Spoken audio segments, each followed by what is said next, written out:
Hello, hello, hello. Today is another day. It's May 22nd, and we're just cruising to the end of the month, looks like.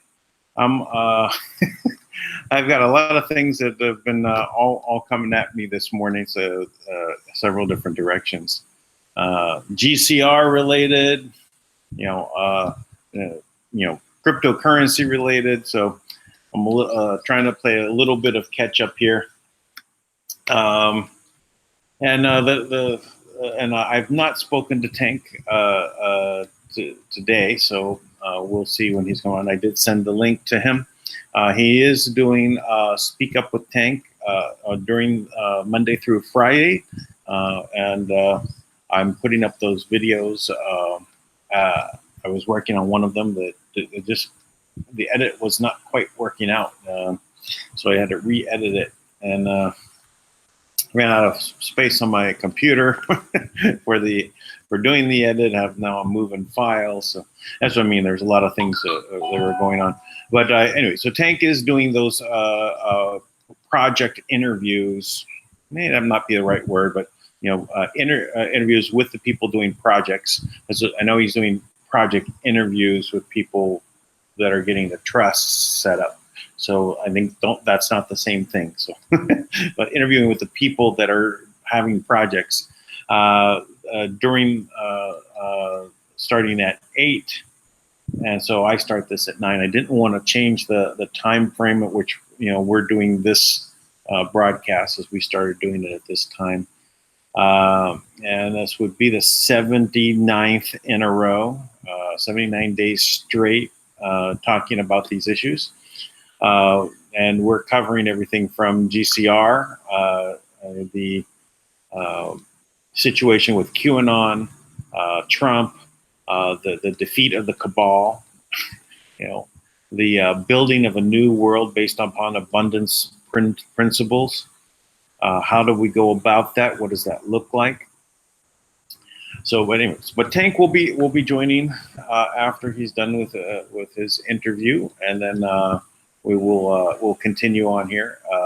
We also have Tui Loma from Fiji that is joining us to give us updates of what's going on with the Roth Confederacy and the situation in Fiji to create a new abundance-based system there. So one of the topics that we've been covering this last week has been the Hammer spying program that's been going on. The Hammer system was designed by the intelligence agencies to spy on everyone. This is highly illegal and was used to spy on people at least 4 years prior to the last election, and was used to spy on Trump 4 years prior, to the election, so that it's a long time. But Trump was just included in the bunch of millions of people that they were focused on getting material on it. Now, some of the information that has now come up about the hammer that's new, that I wasn't aware of. I knew about spying, but I wasn't aware that this hammer could plant information on your devices, that it could be used to set you up.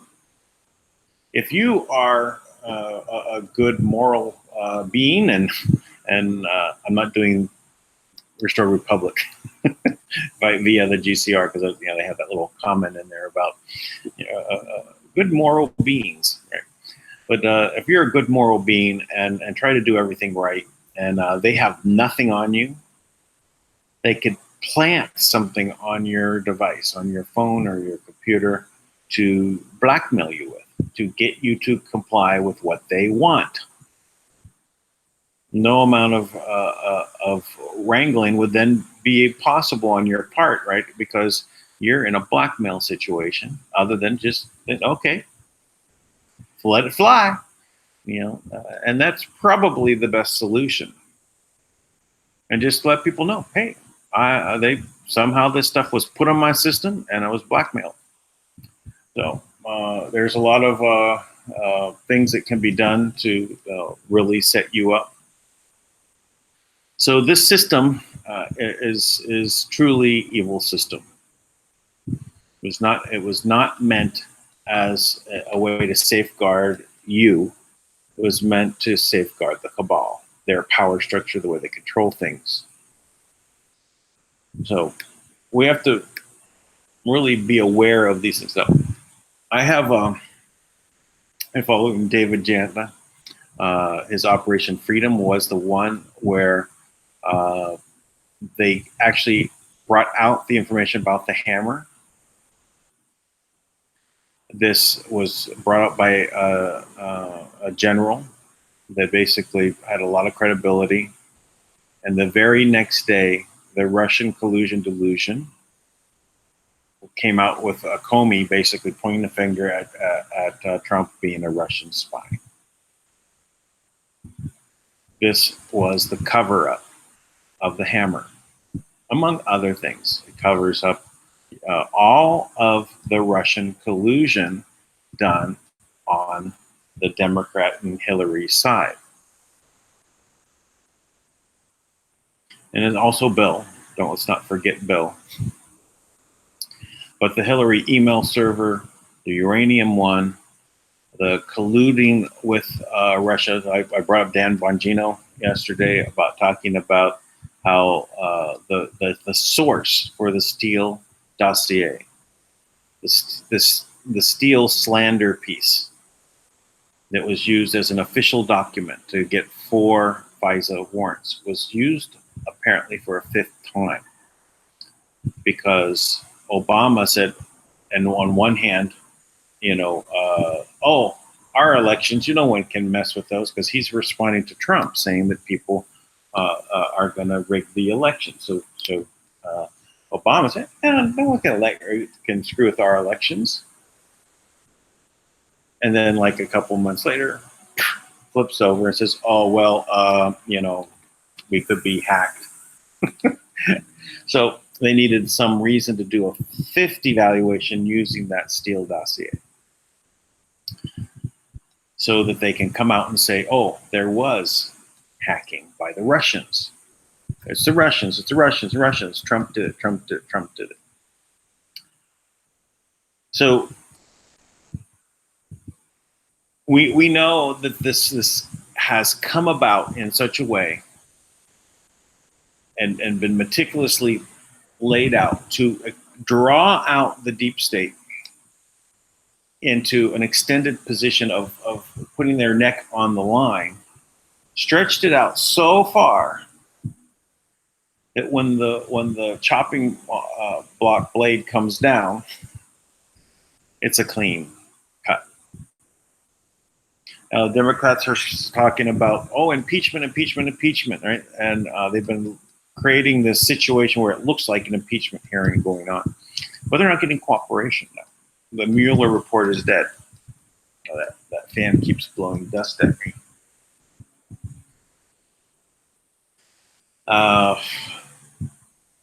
Very warm here today. Been on a little heat wave. Very humid last couple of days. Not quite raining, but thunder and lightning, but no rain. But anyway, so this has been a setup, right, to draw out the Democrats, to draw out the cabal, not just Democrats. It really is. You can see where the lines are drawn on who's on what side, because it's going to be very clear when the blade starts chopping heads off. Who's on what side. There's going to be a lot of problem making in the world to distract from what's happening. But that's the purpose of drawing it out. We think it's going to happen this week, so that something in the news will come up. That means they've spent their ammunition.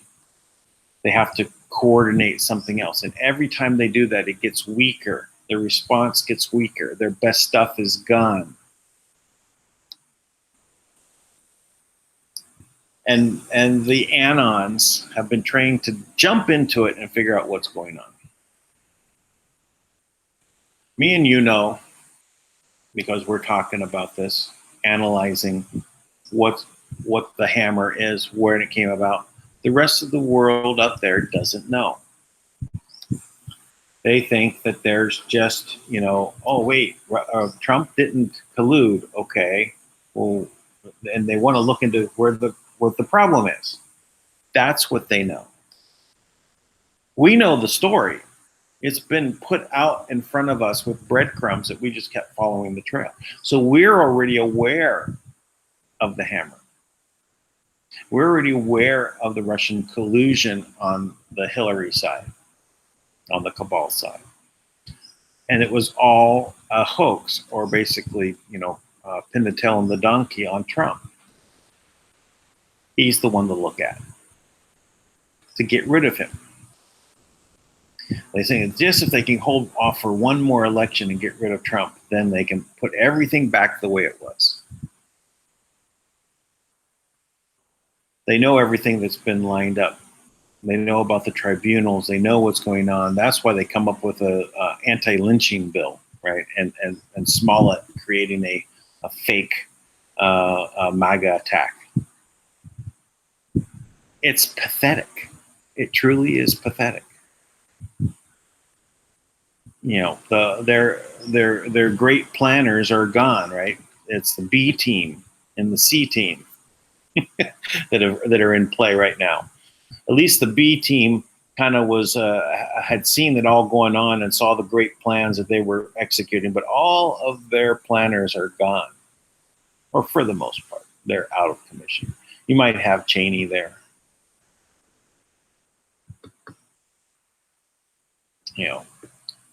So they're trying to basically hold off for another election cycle, but everything is going to be taken away from them. The immigration issues is going to basically be out there. They're not going to allow the elections to be rigged anymore, and they're going to get rid of it. It's very well orchestrated. It takes time. I wish it didn't. But people cannot get this awoken up in this way without this background being laid, without removing the deep state characters from the FBI and the Department of Justice, which has happened. Look at all the people that have been removed, fired from the system, resigned. You're in a government job, you don't resign unless you have a big problem. Right? Or you literally retire. Retiring and resigning is not the same thing. Or you move from one government job to another. That's not the same thing as resigning. You're out. So we've had this all being laid out, all ready to go, all getting us to this point. And as this happens, there's going to be this turmoil. So it's going to be up to us to explain, not just about the bureaucracy that's gone amok.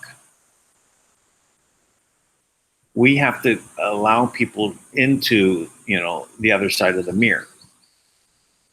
They have to go into Alice in Wonderland. They have to go into the fantastic world. They have to be led there by us to get to the point where they can accept, that the financial system was set up to control us, that there's bloodline families behind the scenes. It's the super rich of the super rich that have at that level, when they're expressed, that they have an understanding that level exists. Not about the behind them part, but just to get to that level, which is being laid out, where the Fed is basically looked at as the independent central banking system that's causing the problems of the world. That is a stretch for most people. I thought it was part of the American system as the American bank. Well, why is the Fed lending all the money out to all the central banks of the world? Why does that money go there? Why? What is the purpose of the Fed? Why is it responsible for sending money to Fiji? Because the IMF says so? Because the World Bank says so? Or is it because someone else behind them is in control? The Committee of 300, or the 301 families, or the 13, or the So what is it that is really behind? How deep this goes? We have to lead everyone step by step, bring them up to speed. Let's not get into the alien disclosure right on the first conversation. Listen, I've had that conversation many times with people, and they're just shocked. You mean you believe that?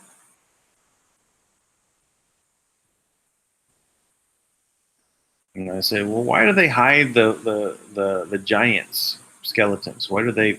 There's giants, right? You believe that? Yeah, okay. Why do they hide them? Why can't we just go down to a museum and take a look and get the explanation as to why these people were 14 feet tall? Not 8 or 9 feet tall. Not like the giants we have of today that we have, that we can find. The tallest guy in the world. This guy's standing up there. They're getting, 7 foot. But literally the 14-foot ones, the ones that say, oh, by the way, look at their body structure on the Egyptian hieroglyphs, glyphs. So those glyphs in Egypt are showing them sitting down in thrones where they're then eye level with their servants that are taking care of them. So what about the 14-foot tall mummies that are around the world? So if this is being hidden, the question is, why do they not talk about it? Why is it kept from the general population? Why is this level of communication not allowable? Why can they not have that conversation? Because they don't want to let people know who's controlling what, ultimately, behind the scenes. Tank was talking about the levels. And so you had the draconian law, then you had the monarch law, and then you had you had the monarch law, and then the crown. Yeah, I think that was the way it worked. Or was it the crown and basically the crown corporation, and then you had the governments of people, you might say, the ones that we can see. That government level is 4 levels out. But of course, natural law, God's law, common law is really the base of all law. You can't go against the law of gravity.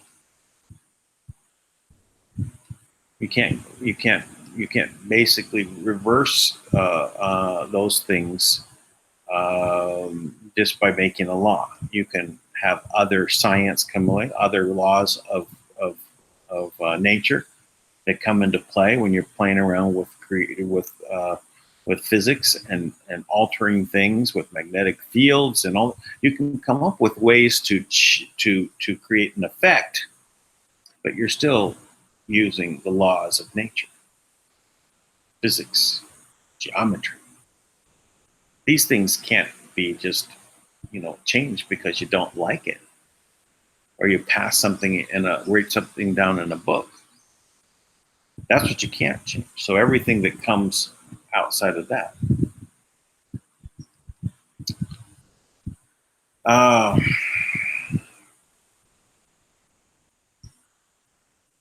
We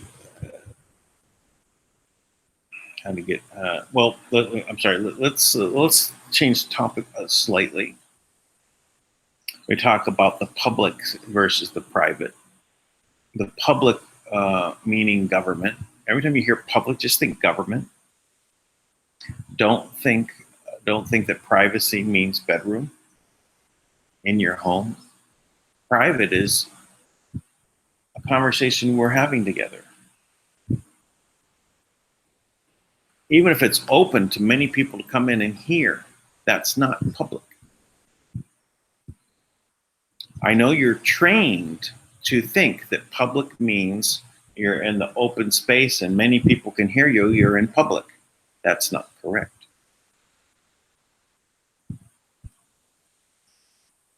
You could bring that into it and say, okay, we're going to have a public meeting, and then change your jurisdiction to be under the government. But the government is meant to be handling things for us. Build a road. Manage the trade between the countries. Orchestrate an army. Protect us as a group. Where we are the ones in charge. That's not the system that is in place now. It is this hierarchy that's in charge, with the illusion that you're in charge through a voting system to keep you pacified.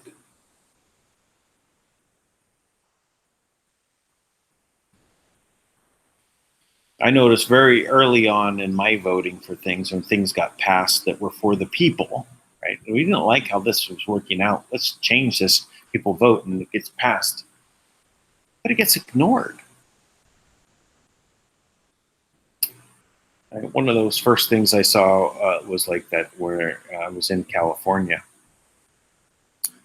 and they voted on insurance reform, making sure the insurance companies couldn't just charge you more because you lived in an area where there was more money. And so they passed rules that said that they couldn't do that, called redlining. But it never stopped. They continued to do it. There was a commissioner, insurance commissioner now, and all this just became a stepping stone to become governor. It was just window dressing. They ignored what the law said. I fought the battle in California for medical marijuana. Law was passed. I didn't really want to get into that industry. I was kind of just pulled into it. But when I got in, I started to help and organize. I formed a trade association and try to, work with legislators to create sensible regulation. We want to be regulated just so you don't pound on us. Whether there should basically be no regulation about it at all. Legitimately. It's all a lie, all the fiction that they put out there about it. bad things that are related to it, just as a little side note, all come from the because it was made illegal. Things are it's grown using harsh chemicals and for nutrients that are chemical based that cause really bad things to people if you ignite them, set them on fire. So a lot of bad side effects come from the stuff that's used for pesticides and fungicides and all the rest of that, as opposed to stuff that's grown out in nature and or natural organic fertilizers, just for the chasing of the money. Right? The people will do these horrible things to the plant to cause problems with people. It's first supposed to be for medicine. But anyway, that's a whole other subject. And we won't get into that right now. But just to point out that they passed the law, and it had to be fought just to get the local governments and state governments to go by what the people passed in the law. They're still fighting it today. Even when it goes recreational, all about creating a super bureaucracy to manage this super, dangerous thing. And it's not dangerous whatsoever. I know what you've been taught, but all that is a lie. And that's what they do. They control everything. They don't want things to get out into the world that can actually heal you. It's a whole other subject.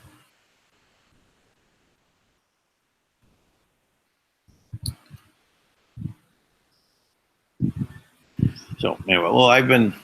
Let's wrap this back up and go back to what we were discussing. I wanted to get to Dave Janda. He has another video put out today. Please go to his Operation Freedom and look him up on YouTube. We're going to go over just a couple of pieces. We're talking about the same thing, about how this Hammer project was put into place, and why are they freaking out about it. So let's listen to a little bit of this, and we'll have some more comments.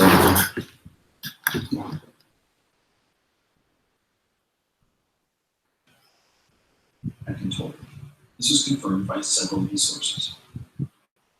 Out of this entire 400-page document, there were 2 full lines and 7 partial lines, 2 of which were in the footnotes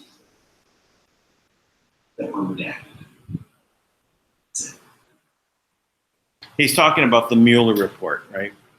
So the point is that all of this was about the Mueller report, and them wanting to get the unredacted version, which would cause Barr to break the law to give it to them, because it's against the law to do so, because it has to be redacted due to the law. So they're trying to get him to break the law.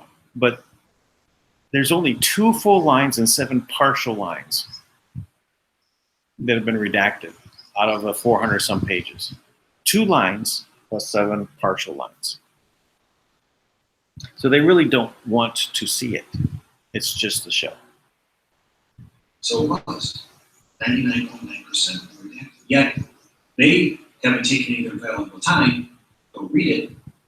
And the reason is because they know that it was all a setup. It was all a frame. It was all a trap. It was all treason. Why did these folks go to such lengths to create this fake Russian collusion? And the reason is something that we have focused on for the past 2 years with our radio show Operation Freedom. So when General Tom McInerney came on our show on March 19, 2017, and presented information he brought forward through Admiral Islines, that in the Obama administration, under the tutelage, if you will, Barack Obama is director of the Central Intelligence Agency, Manna, is director of National Intelligence James Clapper. They oversaw a program They hired a guy by the name of Dennis Montgomery, who actually is obviously a brilliant IT expert, created a illegal surveillance platform under Dennis Montgomery to illegally surveil emails, phone calls, internet activity, financial transactions, texting, of not just Trump, not just his team, but of millions of Americans. Millions. You and me. Violation of our Fourth Amendment rights. That alone would be prosecution against Obama, prison time, Obama, Brennan, Platinum. And what we did on that radio show is it was the first time high-ranking individuals came on a TV show or a radio show and spoke about the hammer. And it set the deep state into panic. They had to divert attention from it. They had to try to deep six it. They had to try to apply force to those of us that brought this forward to shut up. We didn't. Two great investigative journalists, Mary Fanning and Alan Jones, reported on the hammer a week or two before we presented it on our radio show. Their sites were taken down. The deep state did everything in their power to suppress the information. Recently, Mary Fanning and Alan Jones wrote another article about the hammer and about what happened with our radio show, getting the information out, and the deep state's reaction. This is what they wrote, quote, according to highly placed sources, General McInerney's radio appearance on Operation Freedom, quote, created a veritable blank storm in Washington, D.C., and immediate blowback from the deep state. The same FBI and Department of Justice officials who investigated Dennis Montgomery's assertions regarding Brennan and Clapper's illegal surveillance system and who took possession of the 47 hard drives of proof from Montgomery, then morphed under Robert Mueller's Russia collusion team. Not surprising. FBI Director Jim Comey's FBI General Counsel Jim Baker and Department of Justice Assistant U.S. Attorney Deborah Curtis, who negotiated Montgomery's immunity agreements, were both deeply involved with Mueller's Russia collusion investigation. Comey's right-hand men, FBI agents William Barnett and William Giardina, debriefed Dennis Montgomery to secure SCIF after Montgomery had handed over the 47 hard drives that Montgomery claimed proved that under President Obama, Brennan, Clapper, that they were running a massive illegal surveillance operation for leveraging black people. As Mary Fanning points out and Alan Jones points out, the deep state panicked. They put Comey on point. They said, make this go away. Make it go away. Divert everybody's attention to something else, to another shiny object. Don't let them focus on the hammer. There was the cover-up. And the cover-up was the fake Russian collusion with Trump. The Washington Post reported the day after our radio show, March 20, 2017, the day after General McInerney's Sunday afternoon interview on Operation Freedom, quote, FBI Director James Comey acknowledged Monday, March 20th, 2017, for the first time, that in public, that his agency was conducting an investigation of possible coordination between the Kremlin and the Trump campaign, and a counterintelligence probe that could reach all the way to the White House and may last for months. In addition, the extraordinary disclosure came near the beginning of a sprawling 5.5-hour public hearing before the House Intelligence Committee, in which Comey also said, here's where he lied to Congress, for this alone he goes to prison. There was, quote, no information that supports President Trump's claim that his predecessor ordered the surveillance. He already knew about Dennis Montgomery. Dennis Montgomery had already turned over the information to the FBI, and Comey was aware of it. Right then and there, Comey goes to jail. So what I take from this is most interesting to note is that when you're doing these kind of bad things, right, you've got your henchmen. So when your henchmen are over here working on the illegal surveillance system, and there's a problem and they have to go and fix it, you take the same henchmen and move them over to the investigation on the Mueller report. Keep it in-house. You know, one of the shining lights about this is literally how good the actual people in the system are in the government in general.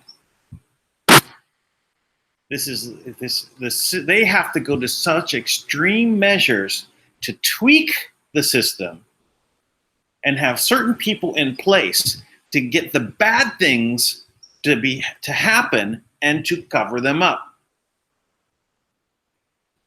So most of the people in the government are not bad people. There's a lot of bad things about a government that we're not talking about that, overreach and all the rest, and super regulation and all. Let's not talk about that. And we're really talking about when there's this illegal surveillance system that was created. They had to keep it secret from the whole government, right? So the good news is that, if this was really a tyrannical dictatorship that ran the whole world, which is what they wanted to get to, where they can come out and just be who they are, and everyone cower in fear because they know that they will, as in every dictator, the people that are in power are no one ever questions them.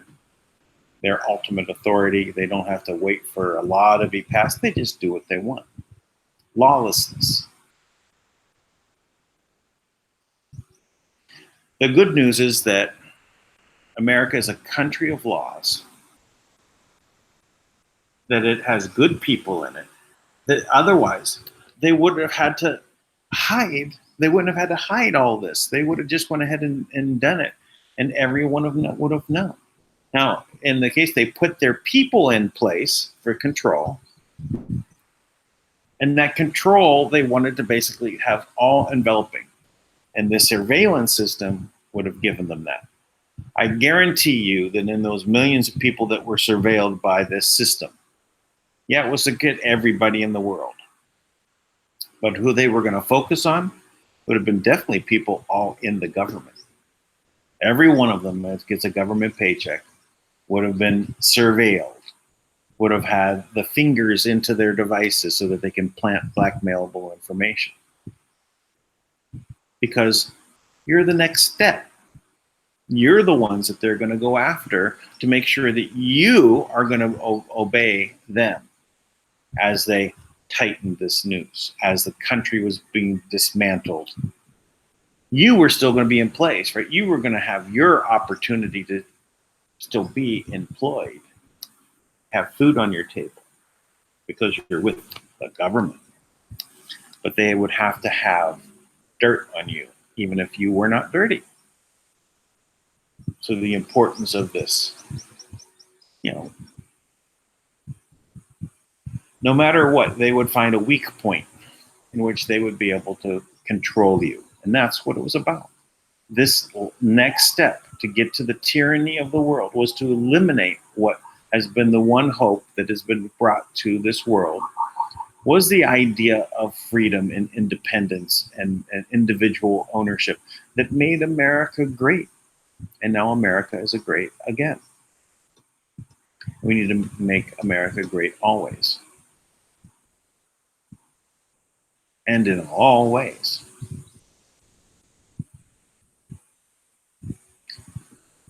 So please support Dr. Dave Janda and his Operation Freedom. Participate, subscribe to his channel, and subscribe to his website. And you can see he often says it's like 30 cents a day.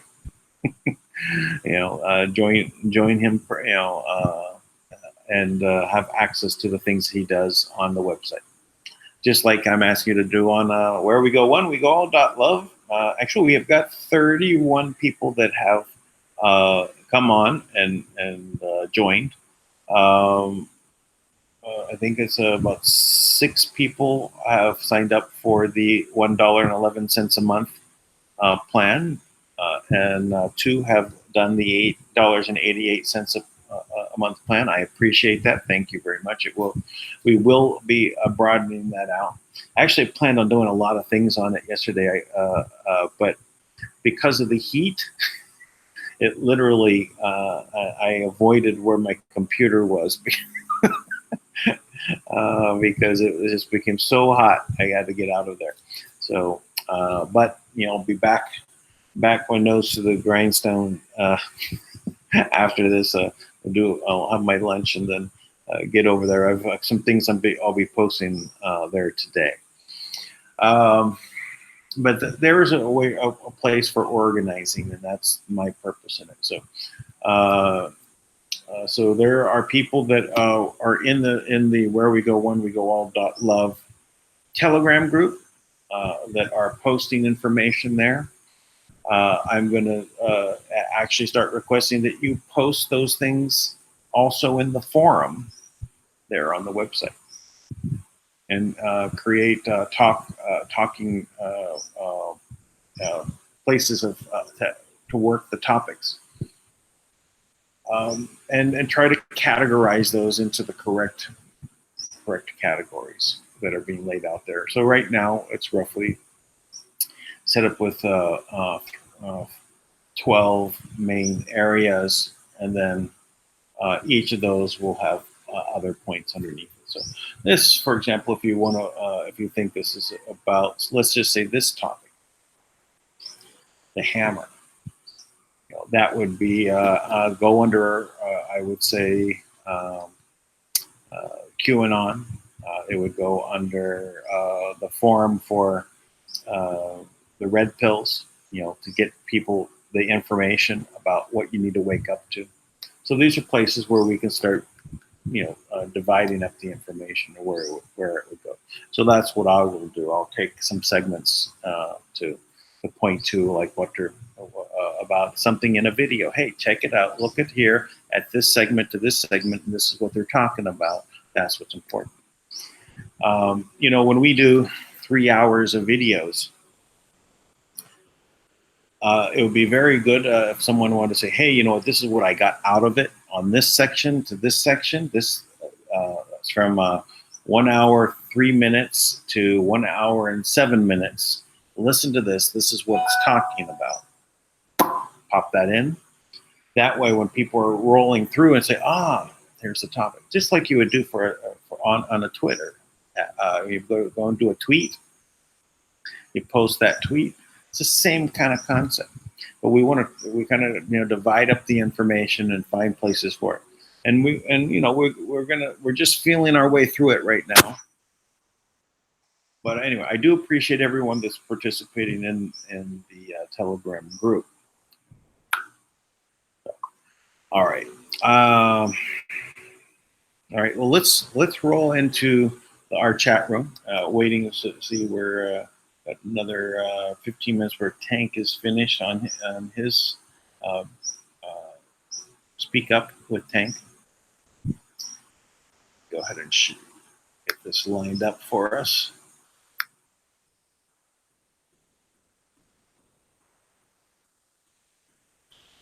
Okay.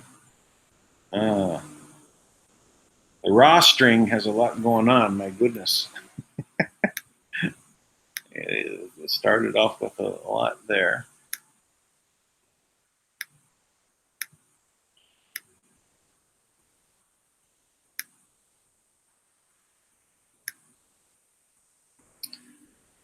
Okay, a blessing. May the light of your soul guide you. May the light of your soul bless the work you do with a sacred warmth of your heart. May you see what you do, the beauty of your own heart. May you see in what you do the beauty of your own heart. It's continuous, it's not a repeat. Okay, so may you see what you do and the beauty of your own soul. May the sacredness of your work bring healing, light, and renewal to those who work with you and those who see and receive your work. Very good. May your work never weary you. May it release within you the wellspring of refreshment and inspiration and excitement. May you be present in what you do. May you never become lost in the bland absences. May the day never burden. May dawn find you awake and alert, approaching your new day with dreams, possibilities, and promise. May evening find you gracious and fulfilled. May you go into the night blessed, sheltered, and protected.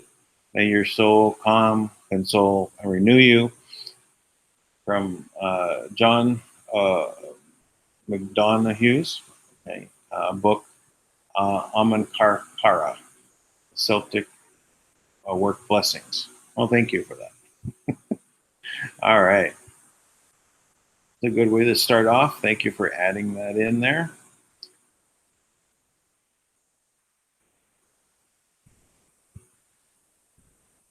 Okay. Yeah, thanks about the download on Anu and his bullying tactics. Yeah. Well, it's mine. The Galactic Council, it's mine.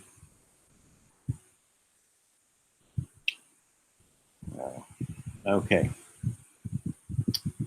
When you go to his original planet and say, it's mine. It's mine. Very strange. Okay. If you have a question, please go ahead and post it down below. Just put a Q and then what is. Trump created the NSA. Everyone. Trump did not create the NSA. Trump was not even in the government. Yeah, it's very strange. Please get on the subject of when the GCR was happening. Oh, well, the GCR happened already. You missed it. You didn't get paid out? Why not? Come on. You didn't get your 800 number? You didn't go and call it? You didn't line up to get all of the cash? You did have to bring a wheelbarrow.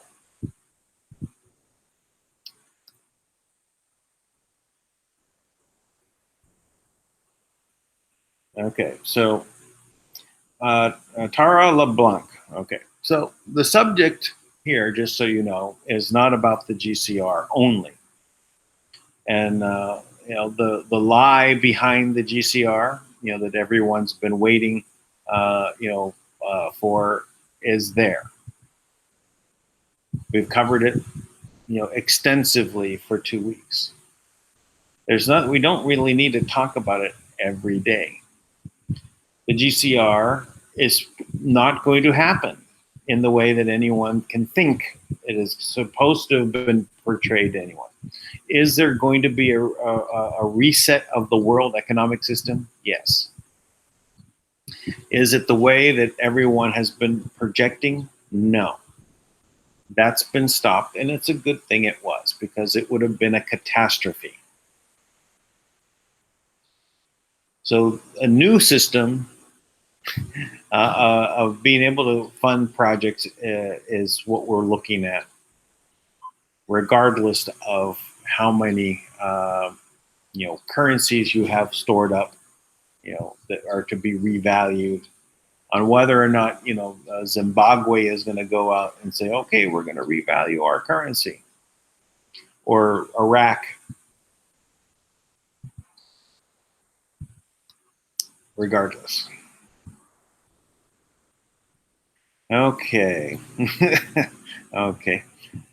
So now we got an LOL. So Tara, it's not going to happen. It's been saying that for 2 months now. Oh, yeah, we're into 2.5 months. This is our 79th episode of this broadcast, straight in a row. I've been doing broadcasts about the GCR for 3 years, talking about what I've been doing with it and so on. And my transition about what I thought about what was going on behind the scenes, what I've seen, and it's not what you thought. So, you can go back and look at those. Go back. March 5th is, I think, the day we started this, talking about the GCR. Watch the 2 weeks there. You'll get the idea.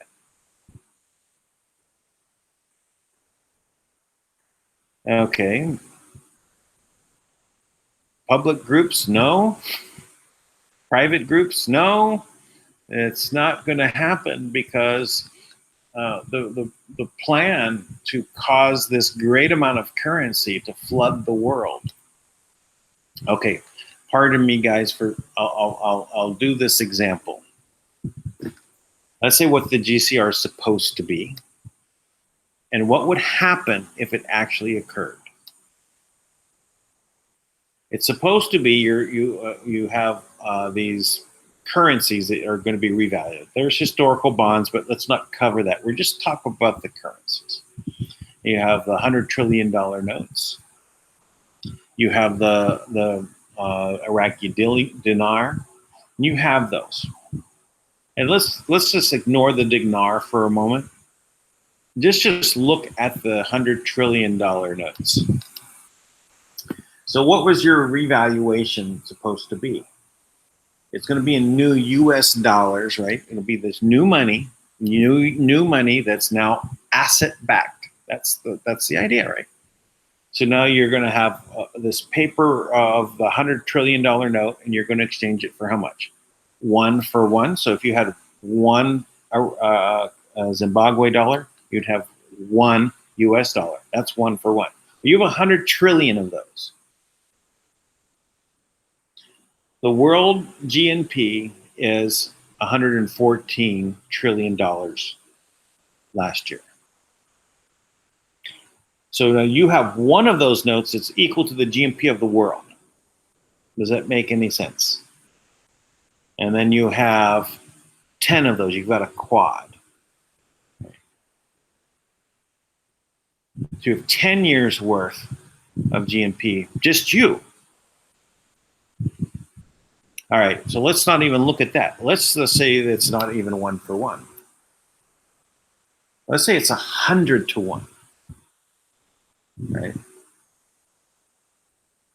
So you now have 1 trillion for each one of these notes.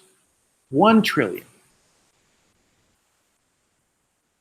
And let's say it's not just you. How many people in the world are in the GCR with currencies?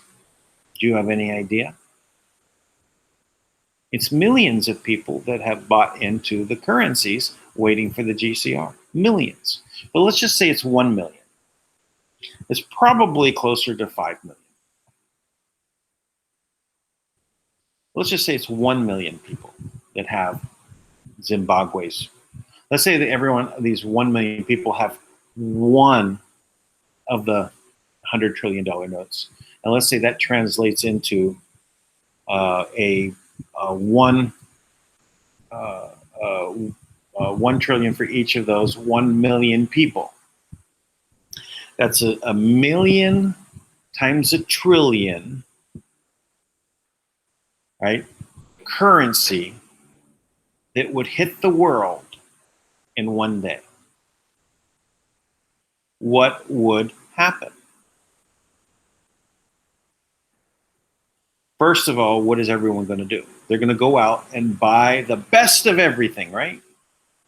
I wanted my jet air. I'm a trillionaire. I got 1 trillion. I'm getting my own jet. I want the top of the line Learjet that they only produce, 10 of every year, or 100 of this one over there. This other company making theirs. So but there's 1 million people that want the plane. What's going to happen to the price of the plane? It's going to go up. Oh, but you were first in line, okay? So you had your order, and you were just one of the smart ones, weren't you? You've been making plans for your money. You've got an order in on yours. You even put a deposit down on your plane because you knew the GCR was coming. All right, you made out, right? Because the very next day, the price is, 5 times higher. The next day is 10 times higher. The next day is 10 times higher than that. Next day is 10 times higher than that, because people keep bidding it up. I'm a trillionaire. I want my plane. Oh, by the way, I want my mansion. Well, there's a lot of mansions around. Not so many of the let's say the $10 million mansions. Not so many of those around, but they exist. And then there's the ones that are actually 100 million.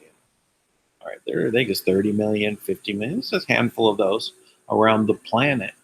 You get 100 of them. Boy, they're snapped up because there's a million people with a trillion. What happens to the price? Next day it's up times 5. Next day it's up times 10. After that, times 10, times 10, times 10, times 10. Oh, best car, best car. I want the best car. So, okay, great. They make a lot of those. But the best of the best cars, there's not so many. You want the Bentleys, right? How many Bentleys are they making every year? Is it 10,000 Bentleys a year? I have no idea. Is it 50,000? Is it 100,000? Well, there's a million people that want it. What's the price? Goes up times 10, times 10, times 10, times 10, times 10. Do you think it stops there? Or do you think all the best food in the world starts getting more pricey?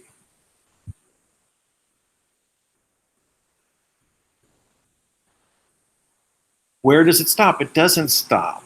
In fact, all that money flooding the world ends up causing the price of everything to start skyrocketing. And you, being one of those lucky million people, you got the money to buy food. What about the 7 billion that don't? They now starve. Oh, but you're going to give out money to all your friends and family and anyone because you've got so much, right?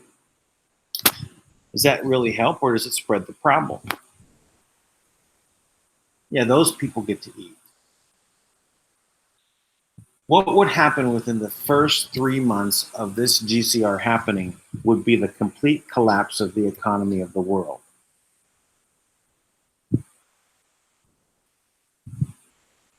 And who was responsible? All of the bad people out there were the cause of the crash are the people that are the ones that are lined up to do the GCR because you had all these good intentions to do humanitarian projects. You're now the bad guys.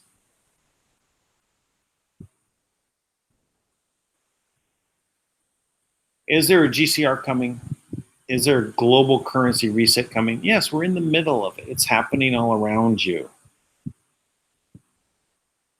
Are they going to revalue the currencies the way you think?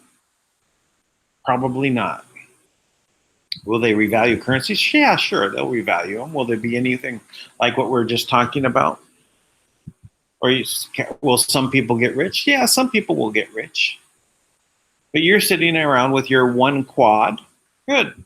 Is it going to be worth $1 million? Maybe. How long will that hold value is another story, right? What's going to happen afterwards? What about the people with container loads? And I do mean container loads, 40-foot containers, chipped containers, sealed, inventoried. Every bill in there has a serial number. Everything is on the manifest. It's in a chip that can be read by a scanner. You go through the warehouses. Oh, this one has that many $100 trillion notes. This one has that many $100 trillion notes. All registered, all ready to go for the GCR. Who's rich? Are you? So the purpose in this GCR is to put in a new system. That's what it's all about. There will be a transitional period, but it isn't like anything that you know. And the way that people have been talking about it is not going to be the way it happened. I don't know if what the rates will be to go to exchange to the 100 trillion or the dinar, if it will ever happen. Doesn't need to happen for the new system to go into place.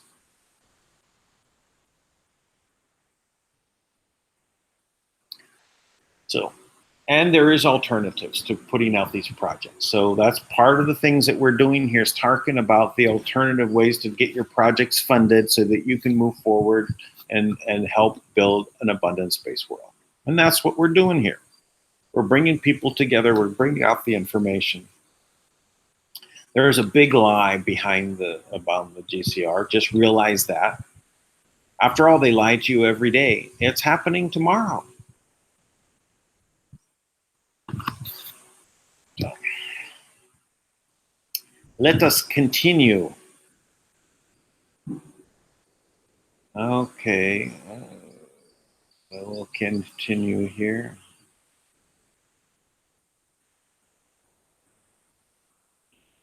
GCR was based on other debt instruments. Yep. It's UTNs, USNs, notes. United States notes a debt instrument. So notes are debt. We don't want a debt-based system anymore. We don't want an interest-based system where money is lent to governments. That is the control system. We have to move beyond that. Manna World Holding Trust, the future of humanity, financially and technology. Yeah, let's talk about the the global quantum financial system that I talked about a lot in the GCR world, right? What is a quantum financial system? What does that mean? If you go back to some of the first episodes where we talked about the quantum financial system, I went into some very deep conversation about what is quantum. I'm talking from a technology point of view. And we'll do a little recap of that right now. So this really ties into this. First of all, when we talk about quantum financial system, it is a mapping system. What does that mean? Everything within the universe, every molecule, every atom, every relationship of them to one another it has a position, a mapped location in quantum space. They exist, the relationships between things exist. Actually, and the reality is it's all about the relationship and about the interaction between those that are observing. But let's not go there. So we're talking about a quantum financial system. It's a mapped financial system. Where are the ones and zeros? Who owns the ones and zeros? And what accounts are they in? So, how do you access a quantum financial system and how pervasive is it? Well, it's all around us. Literally, it is all about us.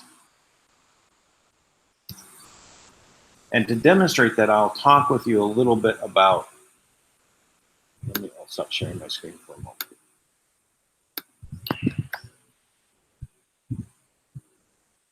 We talk about technology. We go back to, say, when they had the first telegraph. They had a device over here and a device over here and a wire. And they were sending pulses, information. It was contained in just how fast did they send it? Was it a dash or a point? So, so when you're sending that information, it went over wire. So, can you see the information going through the wire? No, you can't see it. But you know that someone hit a button here, and someone on the other end was listening to dit, dit, dit, dit, dit, dit, dit. So it's easy for you to see the two sides, but the information was invisible. When you have a computer and it's sending information, ones and zeros, can you see the ones and zeros? No. But you could have a chip that supposedly you know the function of a chip, and if you were to put a dash voltage in, can you see the voltage? No. You can put a meter on it, and the meter will go like this and say, oh, there's voltage there. Okay? So you accept that something you can't see is happening. And the information goes into the chip, and it comes out as expected, the result, and transmits that to the next stage. So So we have microprocessors that we start putting millions and millions of transistors in there that each one would give information, yes or no, back and forth, this one and this one and this one and this one, back and forth information. Can we see it happening? No, we see the result on the screen. So when we talk about quantum computers, we're talking about what they call qubits. And this is kind of a difference between the old computers where you have a yes or no. You have a probability of a yes or no, or a maybe. So so now when you're also putting this ones and zeros together into a may or a maybe, and you're putting that into the quantum realm, where is the information? Is it going through a wire, or is it just existing in space, quantum space, in the world around us? It just exists. I made the information and it now exists. Well, I want to get it to that point over there because it's mapped, quantum mapping system, point to point. It exists here and is interacting with this information over here. So we're moving into a realm of quantum computing, which these things are happening without wires, not from here to there.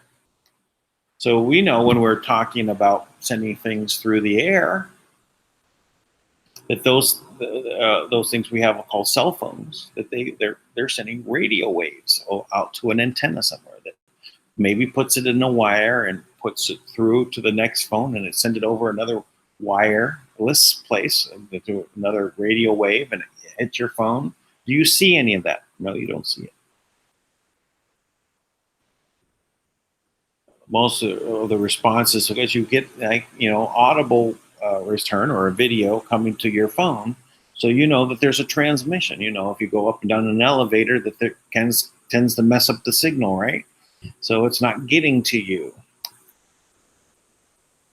But in quantum, the information exists. Accessing the information means you need to map where that information is and retrieve it and present it.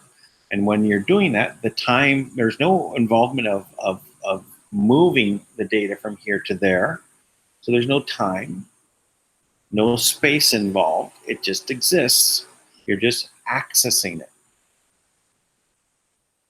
So when you talk about quantum computing, you're talking about access of information, placing information, processing information.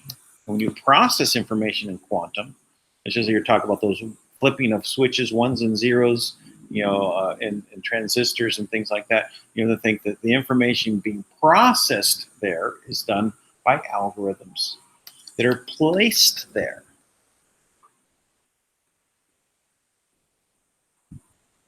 And you're getting the answers instantaneously because it takes no time involved in getting to the answers. Why? Because there is no time in quantum. It's outside of time. So the answer just comes into existence. Here's the question, here's the answer. So some of these things get a little hard to follow, but you just have to accept that when you do the math of this, you talk about getting outside of our bubble of information, of light and magnetism and consciousness, that quantum realm, that things are instantaneous because time is not a factor, not part of the equation. It just, here's the answer. It's only the retrieving of the information and bringing it into the space, which takes nanoseconds, that we need to concern ourselves with. So now how are we accessing this information? Oh, before in the telegraph, we had to go tap, tap, tap, tap, tap. Someone either went, oh, I'm going to take that and I'm going to write it down and give that message to someone on a typewriter. They'll type out the message. Here's your telegram. So when you're on your cell phone, you're accessing the data that's coming across there, or there's a text coming that flew through the air invisibly, and now you've reached it. So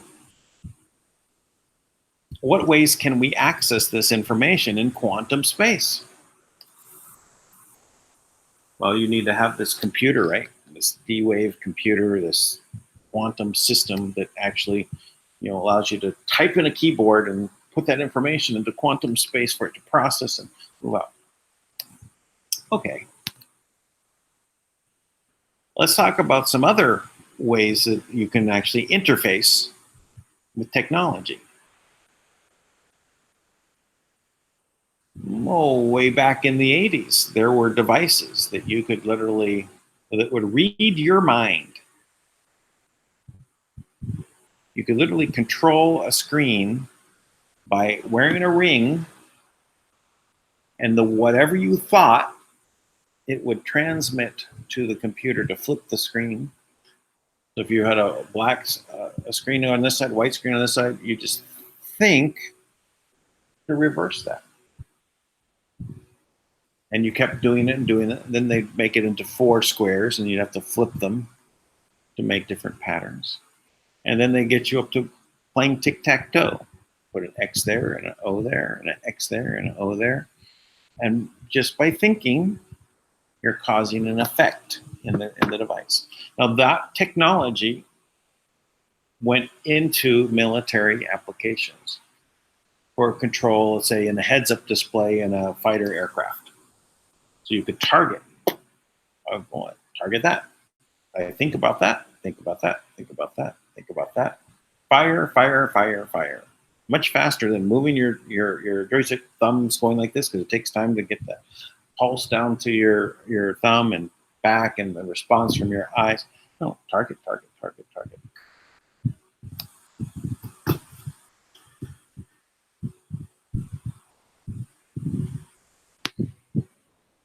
So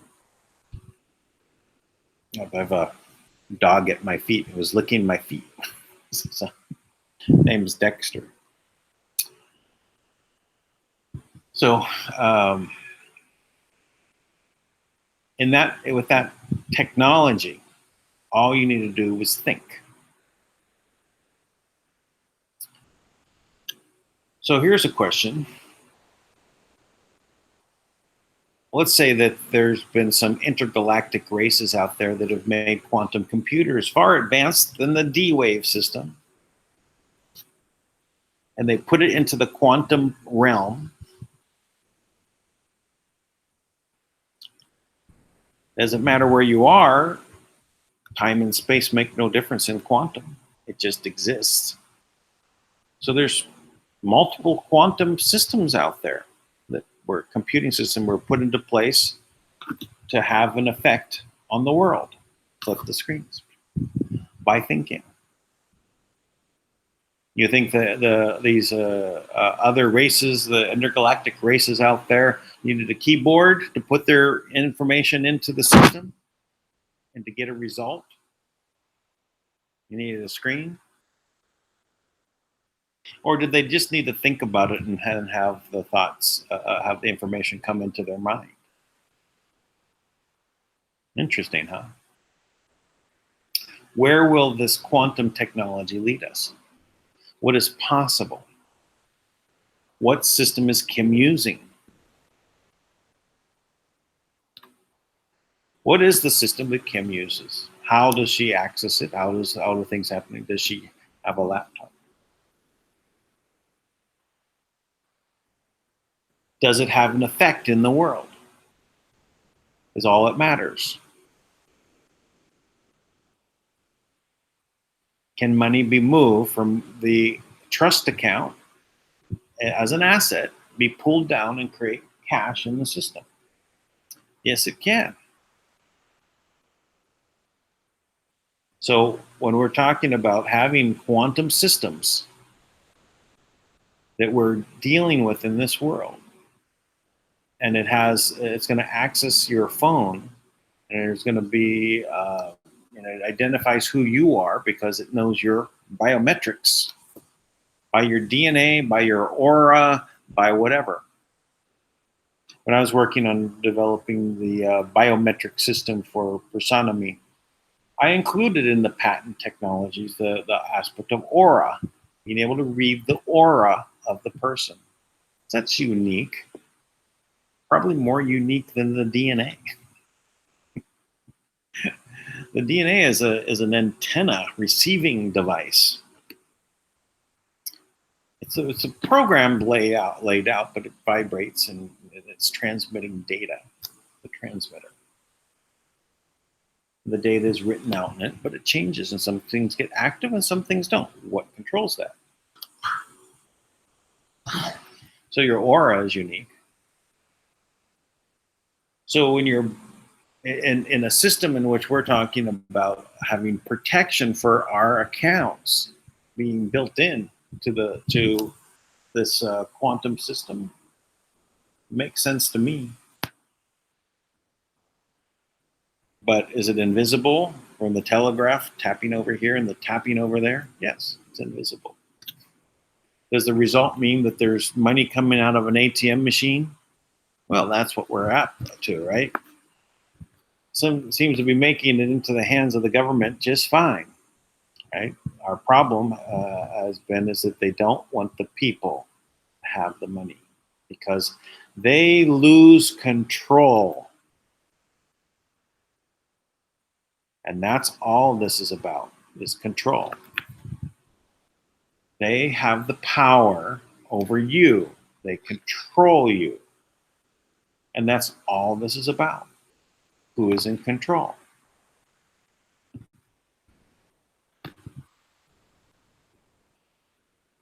This is the time of us standing up on our own,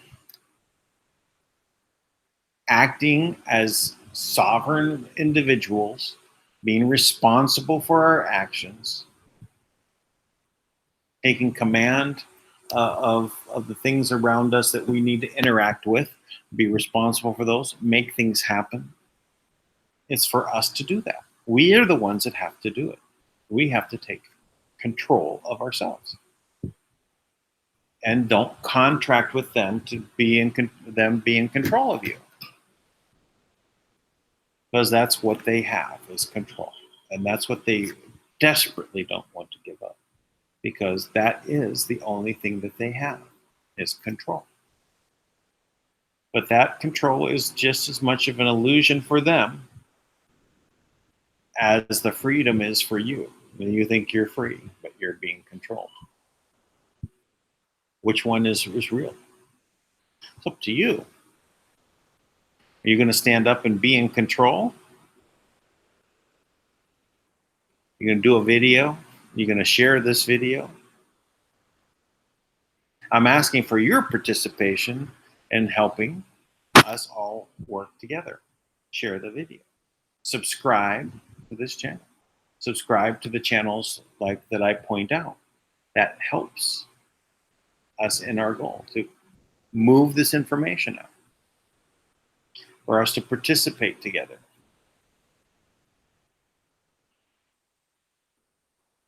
So this is where we're at right now. We're at this point where we need to stand up and come together. So when the money is made available into our accounts for our projects, we already know how to act because we're already being responsible.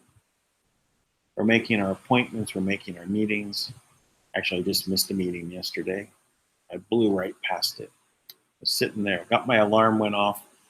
Said, okay, good, I've got time. I'm sitting here at the computer. I lost track of time.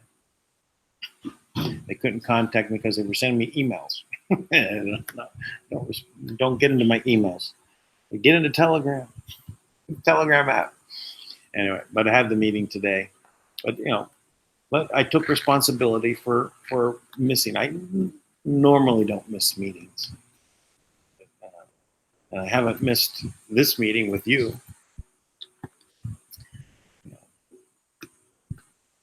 Doing this every day. So we need to really, be responsible for the things that we're taking onto ourselves. If we want to be free, we have to take that onto ourselves. We have to act as sovereign. not as who's going to come and save me. Yes, I'm not talking about people need help in their lives. That's not what we're talking about. Things happen and they hey, can you come help me do this, or hey, I need help with that. You ask people. Don't be afraid. Don't be in shame. Don't act out of negativity, out of lack and scarcity. You act out of abundance. If you're helping other people, shouldn't you also be helped? Blessings are a two-way street.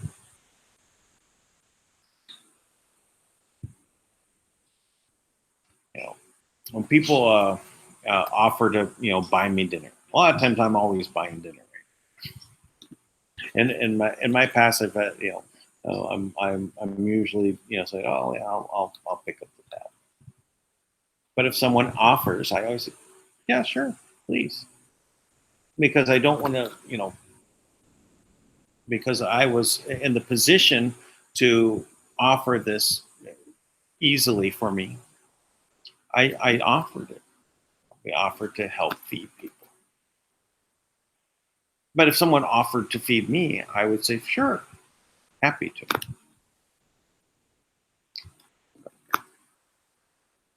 Anyway, we're now we're into an hour and a half into this, so maybe Tank will be showing up soon. So his broadcast is a blog talk radio is over for about 25 minutes, so he should be jumping on, unless he's having problems jumping on. Actually, that's something I should do. I should probably look if there have been any issues there. Not that I can tell. Maybe it'll be the Galactic Unicorn joining us.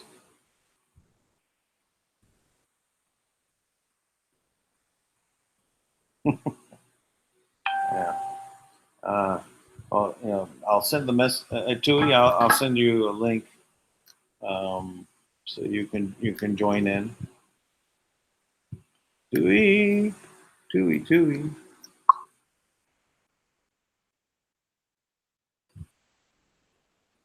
Okay, I sent that to Tui. Tui has the link now. So let's go back over to the group chat, and we'll see what's going on there. Waiting for Tank to come in here.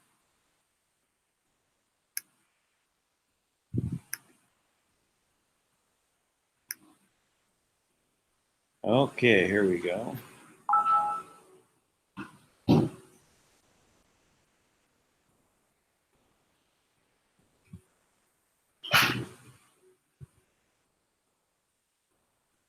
So everyone's explaining to Tara about the GCR. Good work, guys. Tara wants to talk about M1.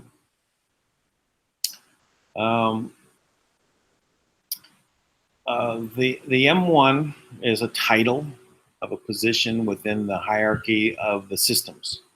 You could say that Kim has the position of M1, though there have been many that have had that position. No one else has it right now.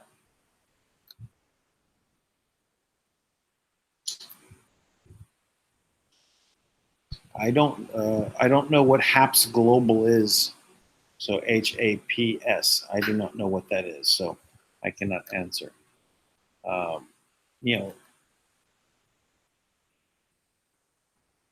know I've met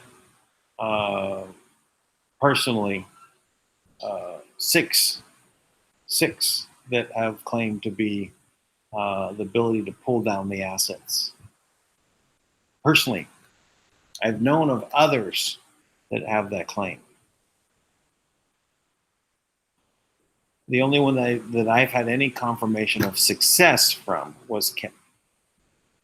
That she's funded the U.S. government 3 times last year, and at least 1 time I know of this year that I've asked about and gotten positive answers back.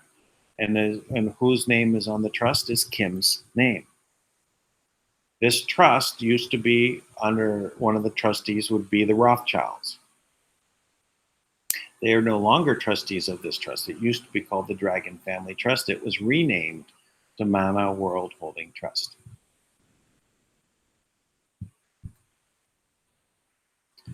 So, the elders are liars. They will never get the money. Now, I was in China working with somewhat of a different group. This is not the group that would say be in alignment with um, the new government of China. It was the older government because there's controversy in that, right? Everyone laying claim to the asset, but who's holding it?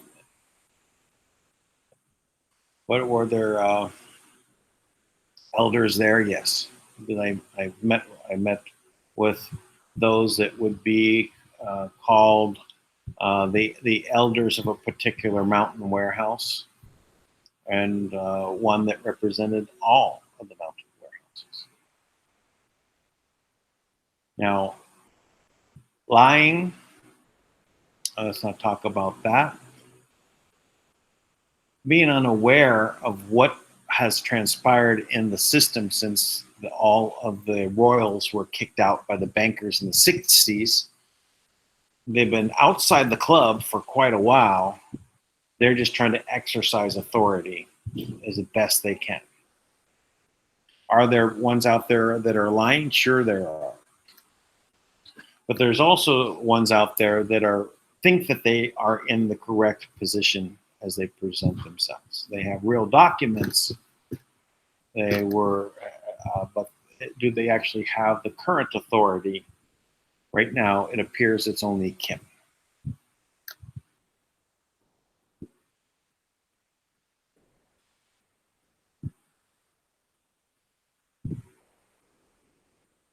So Trump saw 9/11, is sick of war his entire life. Now, why is it happening? And worked out strategy long ago. He's rolling it out. I can relate to why he's fully sick of fake civilization. Yeah, we're all done of this fake civilization. We live on an abundant planet with fake scarcity. There's no scarcity of oil. There's no scarcity of water. There's no scarcity of food. We only have scarcity as a mindset that has been purposely put there to control us. Done with it. The place is abundant. You throw seeds down and things sprout from the ground unless it's been poisoned, and that's what they do. They poison the ground. Wonder why the food doesn't want to grow there unless you put more poison as nutrients. And those nutrients are not really the best things for us. But they'll allow the plant to grow hollow with very hollow amount, no minerals involved. I mean, it's not activated, when they used to say cereal, I found this was funny. A lot of the cereal that claims it's iron fortified, they literally put iron, the metal, into the food. That does nothing for you. It's like eating dirt. Eating dirt might even be better for you. You get more things that are broken down. It's the aspect of the plant absorbing the iron and converts it into an organic form that we can then put into our bodies and use. That's one of the other crazy things that they do. Oh, you want some iron? You need more iron in your blood? Here, let's put some iron in a salt shaker. But the good minerals such as iodine, they've removed. Hard to find iodized salt that really is true iodine. Now they're replacing even the iodine for pretend iodine. Oh, this is craziness. Okay, Tara. Okay, this is Nicholas is talking to Tara. Cabal fraud. Marduk cut the elite off from everything in 2007, and they had to come up with a plan to deceive all the elite followers. Much involved with the understanding of the RV and GCR fraud. Correct. Is the Mono World Trust for Humanity aligned with the QFS? Is one and the same? Well, let's just say that there's a lot of QFS out there that has nothing to do with quantum, and probably not what Kim is using. Don't think they have access to that in a way.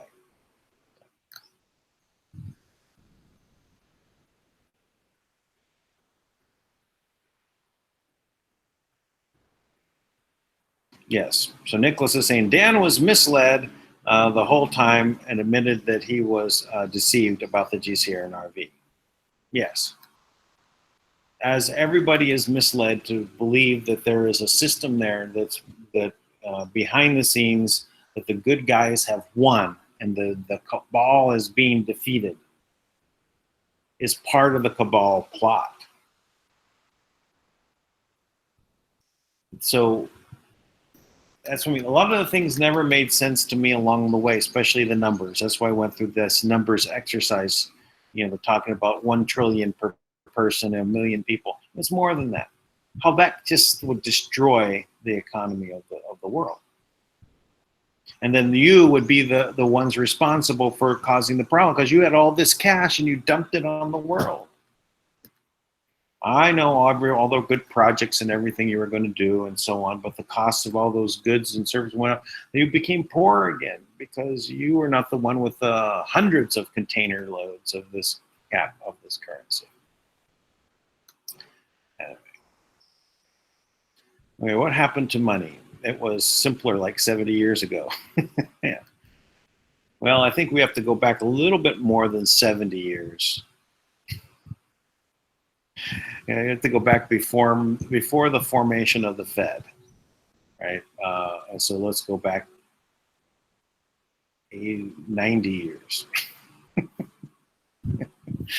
Let's go back 100 years. There we go.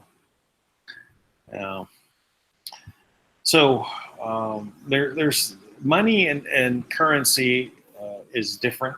So we have to understand the differences between those. The main difference between money and currency is money holds value over time, and currency basically doesn't hold. It actually loses value over time, less and less valuable. That's why you have to pump out more and more. You have to have more and more to buy.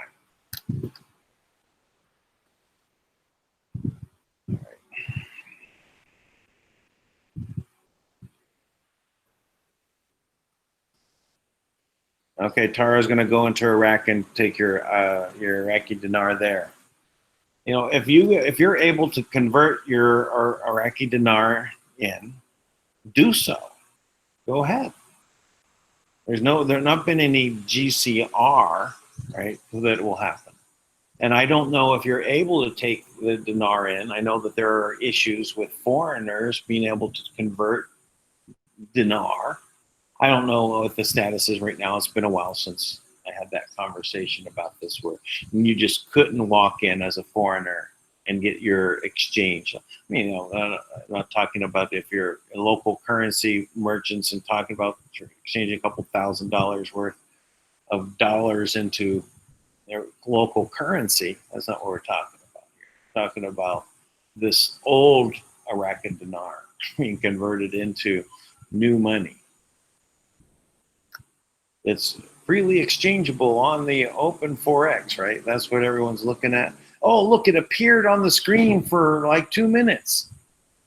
Long enough for some of the people in the background to go ahead, oh yeah, look. And then they converted someone and put it back.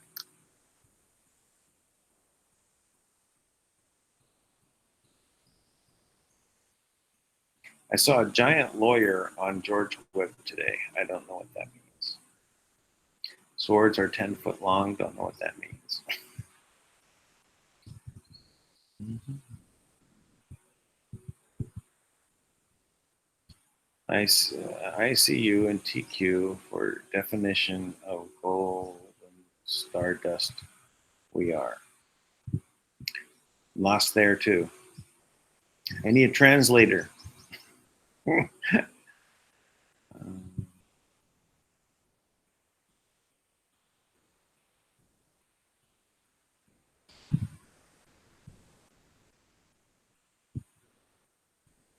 well, okay.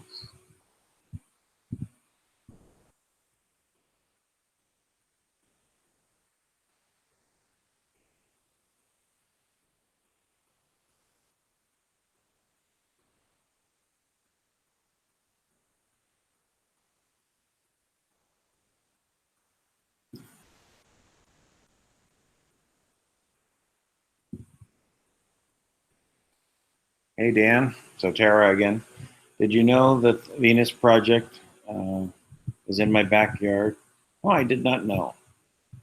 I do like the Venus Project from the architectural point of view and a lot of the concepts. I really don't like the socialized portion of that philosophy.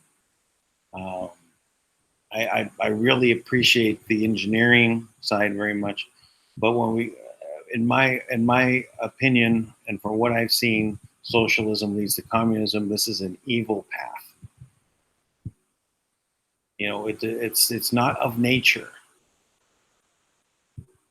So that part of it I don't agree with. But to say that we can't take the concepts of the Venus Project and move along with those and develop all of this type of living environment, I think is really possible. Um,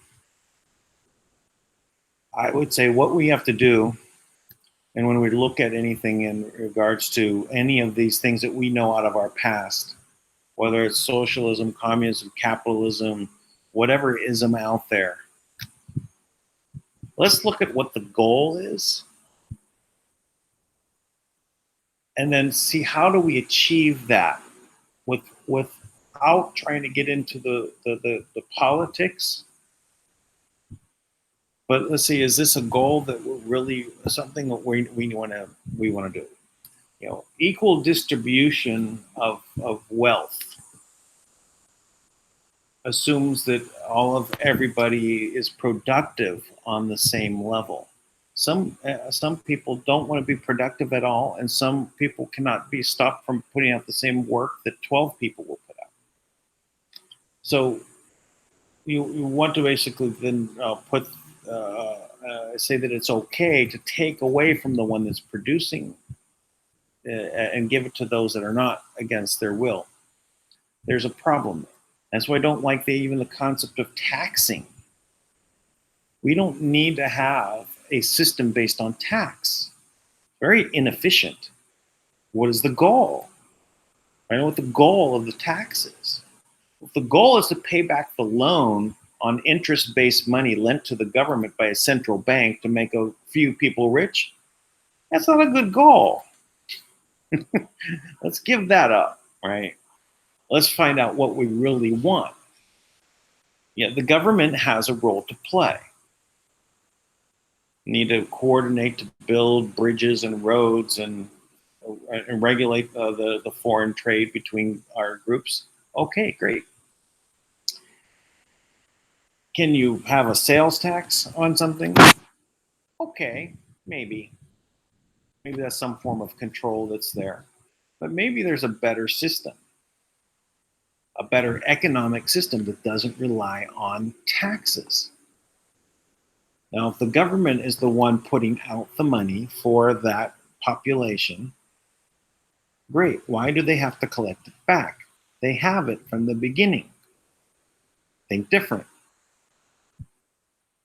The only reason to collect it back has been so that they can pay for other things that they want to do.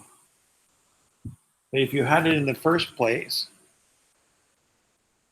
why do you need to collect it back? Well, it wasn't for paying for things they want to do because they had the money. Or sorry, I lose my voice. Hey, Tank, where are you? I've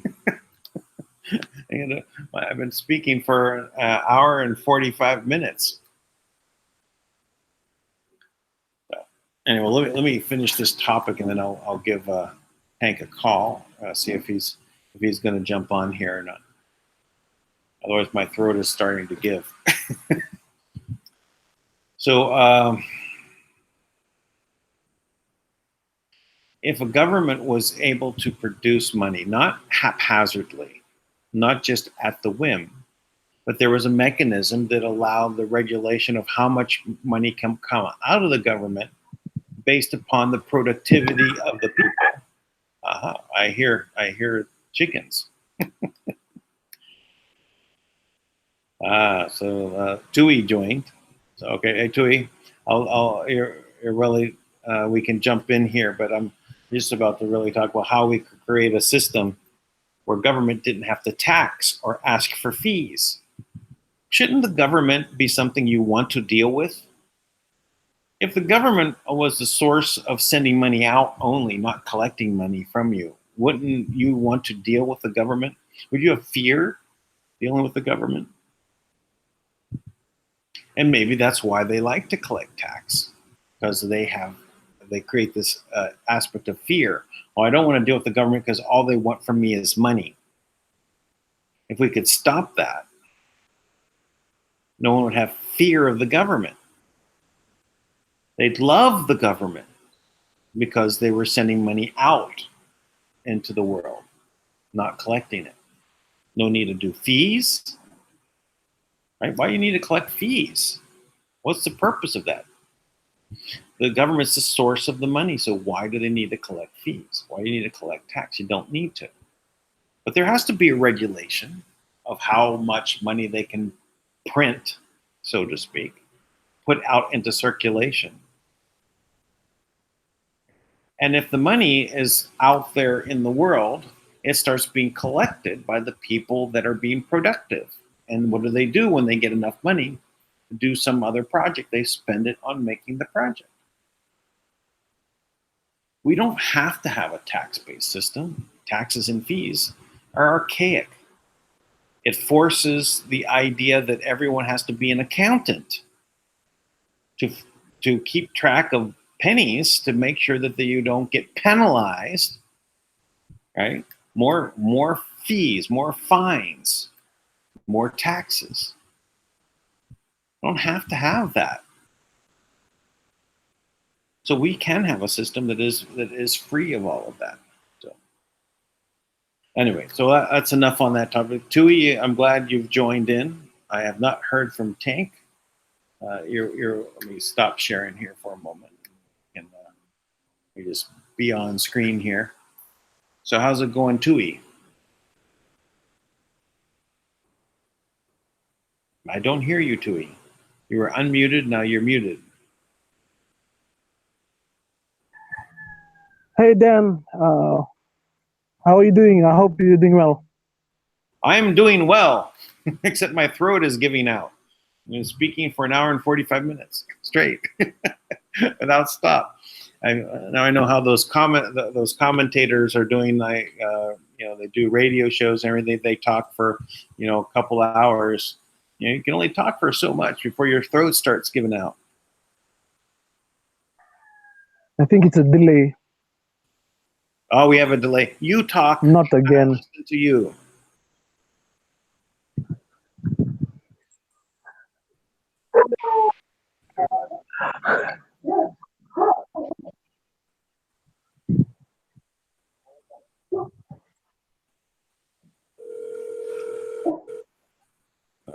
I guess Tui's not hearing me.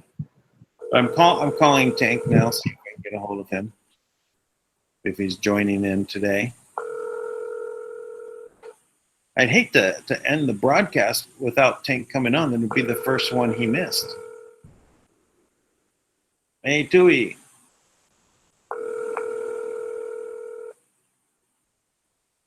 Tui, do you hear me? Yeah, we've got a delay.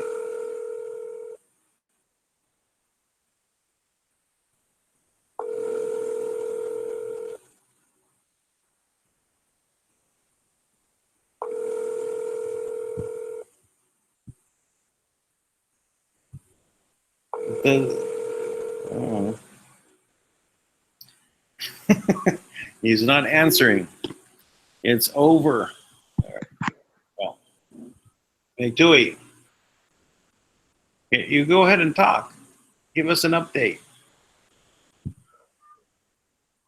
Oh, Dan, I think there's a delay. It's quite long. It's a few seconds. Yeah, I was just thankful for the show yesterday. Thank you. First of all, thank everyone that's on the live chat today. Thank everyone on the live show, watching live, maybe later on, next week in the future. Thank you so much for joining us and being with us in this now moment as we continue on our discussion and our awareness and grow together in awareness towards this new change that is happening on the planet. Yeah, we quite we quite went in depth yesterday on the questions that Tank brought up about Anu and who he was and who he is and what his role is to this agreement. Um, the topic that really stands out from yesterday is just what truly what sovereignty is and what all these dramas I call them is just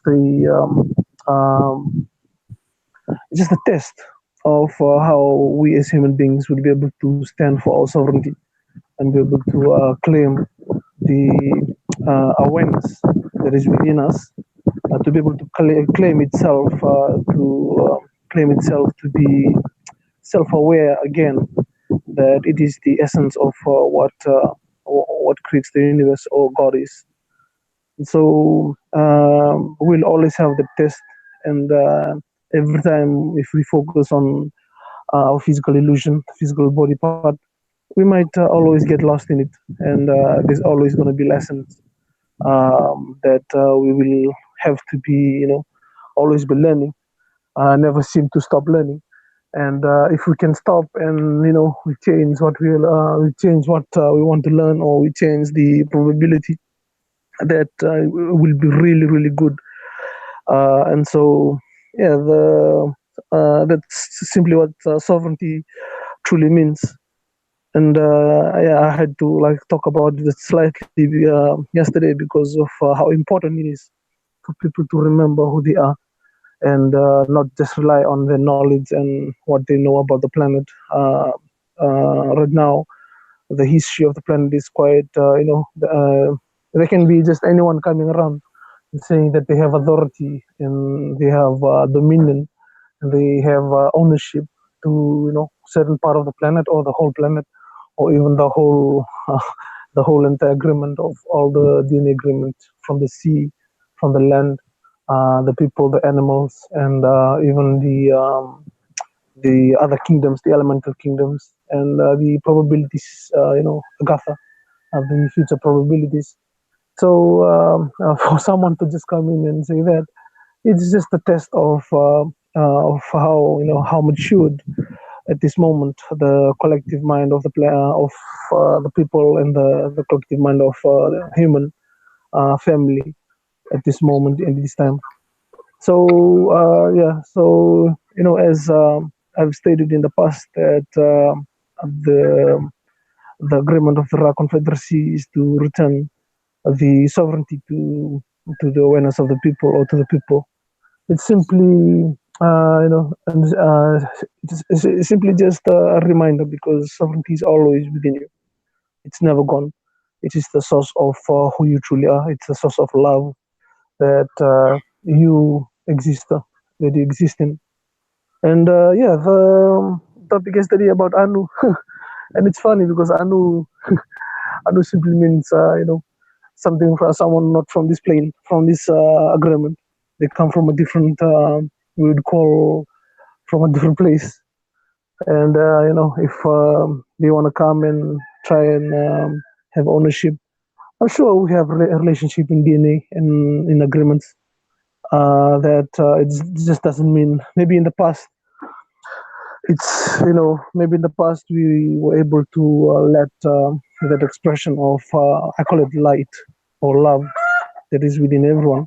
Maybe in the past we let that expression be expressed in that way, where the imbalances of how love is expressed within an awareness is imbalance, and it will be balanced through time. So that means people can become slaves, people can become owners, and then later on they will be able to change the experience, and if they learn the lessons that they have learned. But this new agreement is totally different.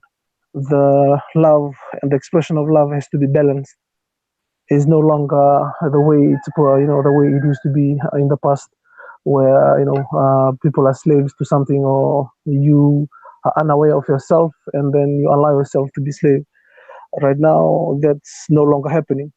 And if someone from outside comes and do that, whatever, it's just a test of how well you understand who you are, how well you understand the essence of love that is within you.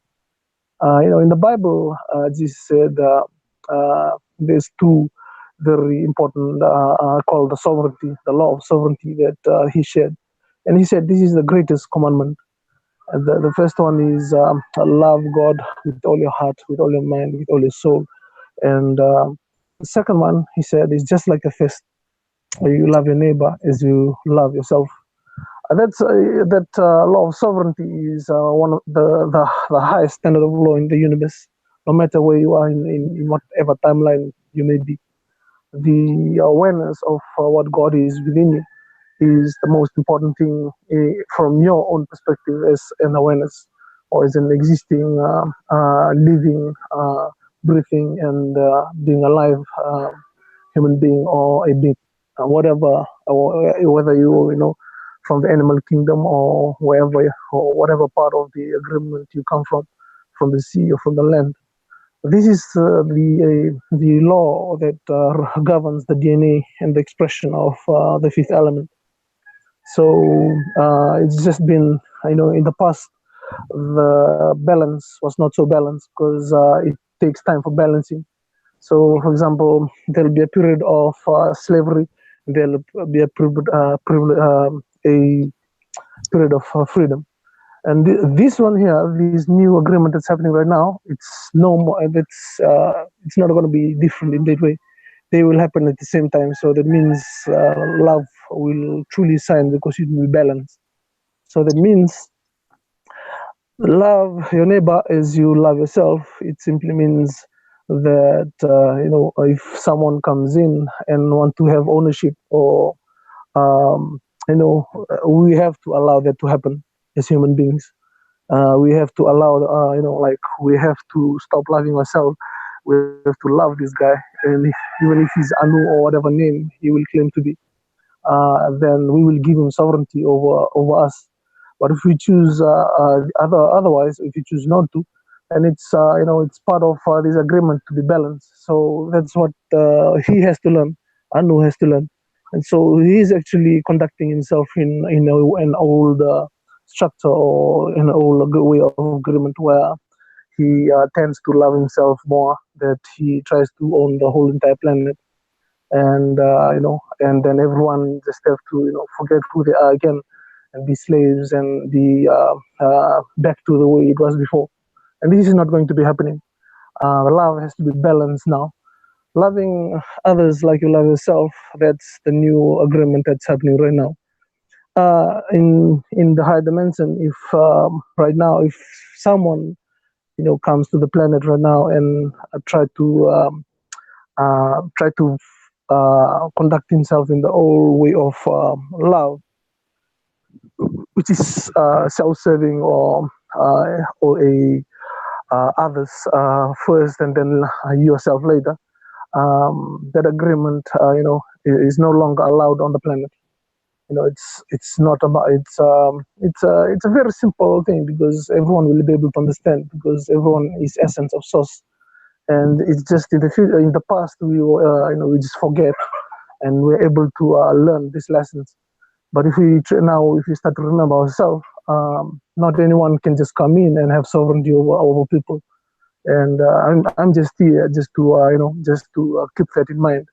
Even if they take our, if they have use power over us, there will be higher consequences from the higher soul metrics of the planet, who looks after every living things on the planet, and not just not just here in Agatha, and not just in Agatha, but in different future timelines. Because we are just all one expression of the living essence of the Creator. And so we can jump timelines and we can go and, we think we have all this ego and we love ourselves and we can own other, or have ownership in different timelines.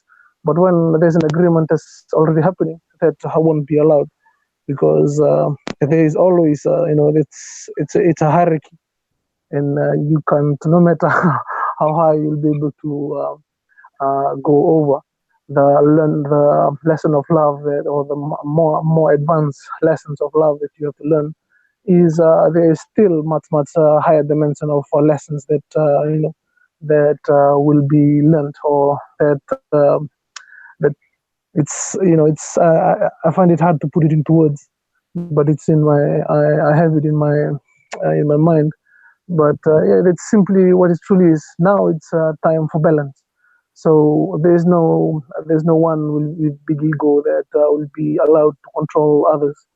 We have to learn how to control ourselves, and everyone have to learn to be sovereign, and then we have to live as sovereign beings, and organize the love that love others like you love yourself, or organize the love that is balanced, where you're not you're not so slave, or you're not so selfish.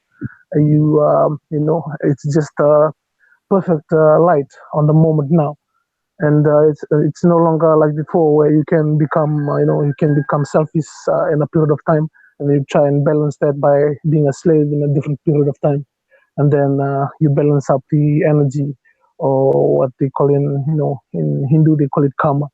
Now the balancing is not like with balancing. There's no more creation of that a vacuum of you need to pay up, or you need to have this debt paid. That's no longer happening. So I'm talking about some very deep spiritual engagement, that that is what love. But everyone, if you think deeply about it, you'll be able to understand that I'm just talking about you. And if you forget who you are, and you are allowing all these things to be happening to you, and if you remember who you are, the allowance will become a lesson, and you'll be able to stand up for your sovereignty when the time comes. So everyone is truly free. That's what I'm here to stand for. That's what the Confederacy is here to remind everyone. And whether we will, that's the reason why we're going to be doing this physically. Because I don't want anyone to be, to see themselves as inferior, or as you have all these illusions of systems of government. It's going to all break down. That's why the money is not flowing to all this banking, to the banking to the to the banking system of the world. And that's why Kim has changed the whole, she reprogrammed the whole thing to a different language, so that state of awareness will not be sustained anymore, will not be maintained, and we'll be able to wake up and truly recreate a new future. So the lesson of love that we are all here to learn is one of um, it's a very deep, or it's a very what can I say, a very broad lesson, that if you can sit down, if you can meditate on it, you'll be able to understand it for yourself, and you'll be able to organize your thought, your awareness, your creation, or all the illusions that you start to agree to, businesses, or whatever illusion that may be, whatever government that you agreed on, and whatever you create is out of your sovereignty. And to be able to change the future, you have to learn to reprogram that and reorganize it, and then agree, as a family, as an individual, and then as a tribe, and then as a nation. and then you can create that new future that you truly want.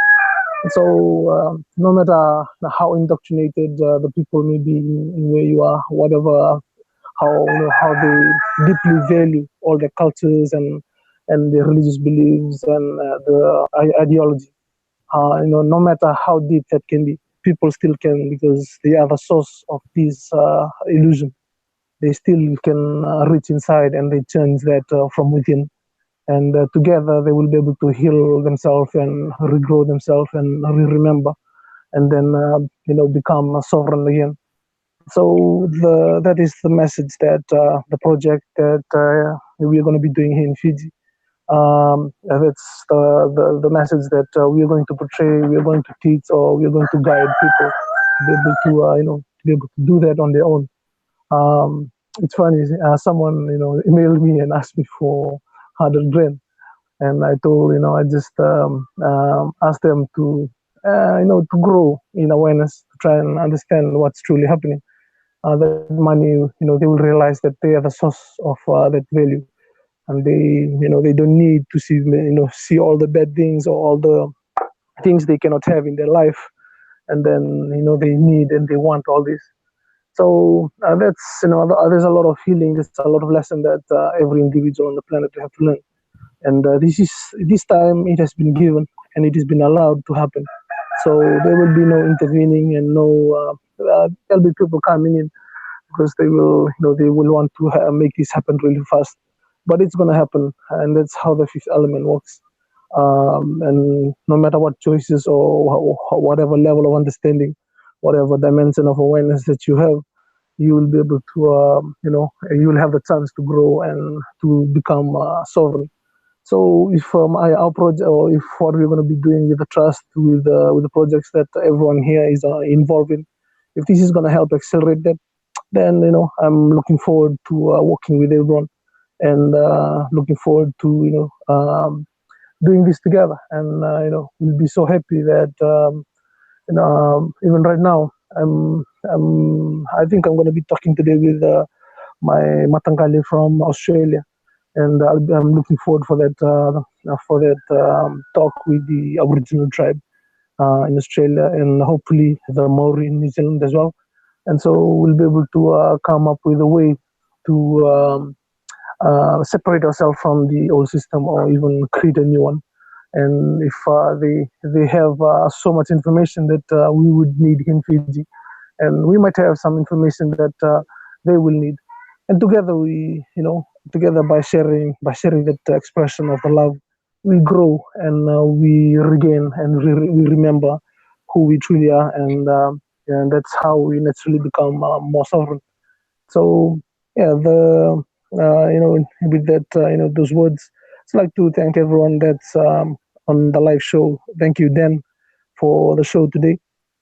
Even though I think Tank is still not in yet, but yeah, thank you so much, everyone. If you guys are in the chat because of the Bitcoin and the Google Coin, you might wanna do some research on what Dan and Tank and the group have been talking about for the past how many days now? 70. This is the 79th day. 79th day, almost 80 days. That's amazing. I did hear from Tank. He said that he can't answer the phone call that I'm making to him in WhatsApp, and he can't get on. So I just sent him a Zoom link. I started a Zoom meeting. Okay. to share the screen. And Zoom to Hangouts, and we'll work the problem. So let's see if he's able. Nice. There's actually Zoom phone number, so he can actually call in on the regular phone number. So, I wanna ask you a question then about this show that Tank is gonna be doing on Saturday. It's I think it is the same show that we talked to that day. we were using. Is it the same show? The broadcast that we did a test broadcast. Oh, no. This is a this is a Totally different. yeah. This is Zoom. I think we did a Zoom. Yeah, that's right. We did do a Zoom meeting once before. Yeah. So With oh yeah. so the Zoom works just as well. It also has call and phone numbers. I mean, I'm not sharing the screen yet, but I'm already launched the meeting.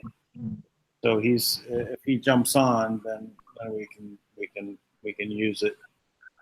Hmm. Sounds good. Yeah. Yeah. So Yeah. So well, so have you had any interactions yourself with Anu? mm, I don't want. I can't talk about Anu right now. Like the relationship with the Rock Confederacy and that means us, like the people, because these people came from the origin. They're part of this agreement from like the beginning of this agreement. And so even though they might have authority or dominion over agreement, it's just different now because we've already learned the lesson they've tried to teach us. And so once the lesson is learned, the timeline, we are creating the timeline and we are changing it. So we become more powerful and we become more uh, as our DNA grows, we will get back our sovereign authority to control the timeline or the gateway of the planet. And so everyone thinks that this is just by you being here on the planet, you are creating this planet. And it's not we are not here just like even though we've been slaves for those all those times. No, we are all part of the creator. And so just now we just we are realizing that into existence, and then we are thinking and we are getting more understanding. And this is the Ra Confederacy. And I'm sure Anu and all they're part of the Galactic Council, and they're part of the different timelines that came here. But the Ra Confederacy was asked. I'll be able to talk about this more in depth because there's a lot of authority that I will be using if I talk now, and I don't want to use it now. I'll be able to if I meet you in person. I'll be able to because there's other people in Fiji because we are not so disconnected from Anu, especially the Fijian and the what you call this the brown skinned people here in the Pacific. If you look at our DNA, then the people, the Anu and the Anunnaki, we're not so different from them. We have that agreement, and so all the Melanesian and the Polynesian part of this, and that's how I can talk about it. We just have a different name to him. We don't call him Anu. We just have a different name. And so, from our perspective, he's just like us. He's not different from me. They've been talking. We call him Denge, but Denge is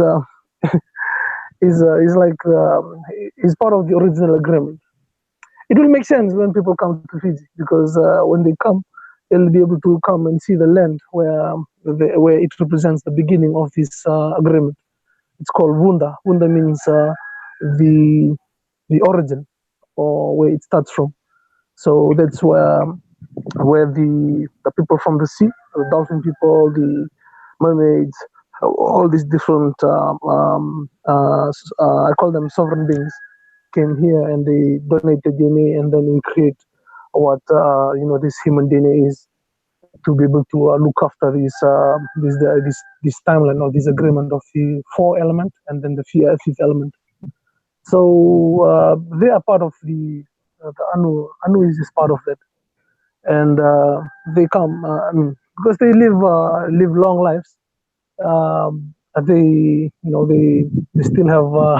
But if the Gather like Agathans and all these people, a lot of them they are just related. they're just related to the people from the Galactics or the people from Pleiades, the people that were here before during Mu.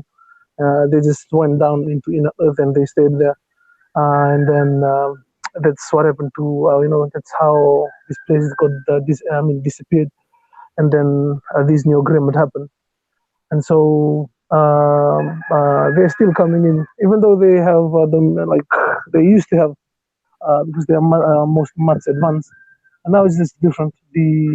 There's no one that's gonna be allowed to be intervening because they are much more can I say higher dimensional beings than Anu that are much advanced like the Ra Confederacy like us, and so the problem is like the context of time is so it's confusing when we trying to talk about it because it's not just a dimension but it's also time. The time where I come from, where the Ra expression come from, to come here, it's totally. It's like it's if like I showed this on the map of Fiji.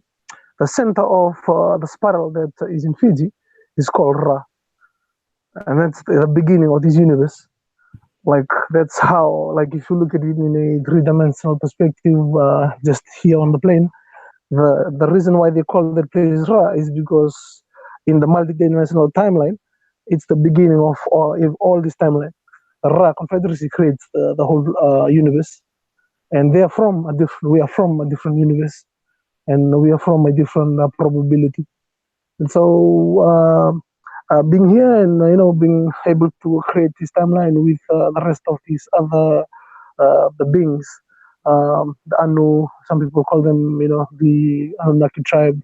Some people call them the Galactics, people from heaven, and the people from the feline people, and the people from the fish people, the dolphin people, all these other different dimensional beings that come from the dimension to come and create this world together with us. And then that's it's all in this land. If you come to Fiji, you'll be able to understand that because you will be physically here and you'll be connected in your awareness to what has happened in the past. So you'll see um, big giants, sleeping giants in Fiji, like really clearly because of how this land, and that's I always get connected to them, but I don't want to talk about them because they're not different from us. They just have DNA just like us, but different time. They exist in different time. They just become rocks to us now, but they were living just like us, and they have a different timeline. So there's just a lot of separation, and not just this Earth. We separate from the rest of the solar system, and this separation is not real. It's just illusion of your physical body. The whole solar system is just one big planet.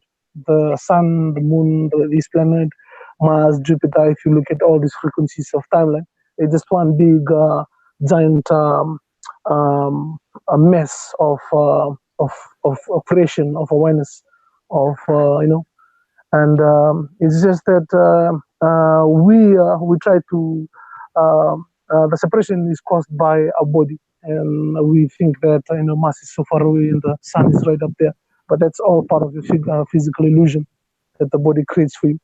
Once you become truly aware of who you are, all these things are they are your gifts. Like you are truly the creator. You're not you're not in a planet. You are the whole thing.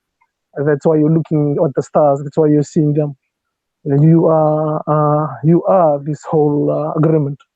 And so people just forget that. And it's so simple. It's so simple. That's why it's so hard.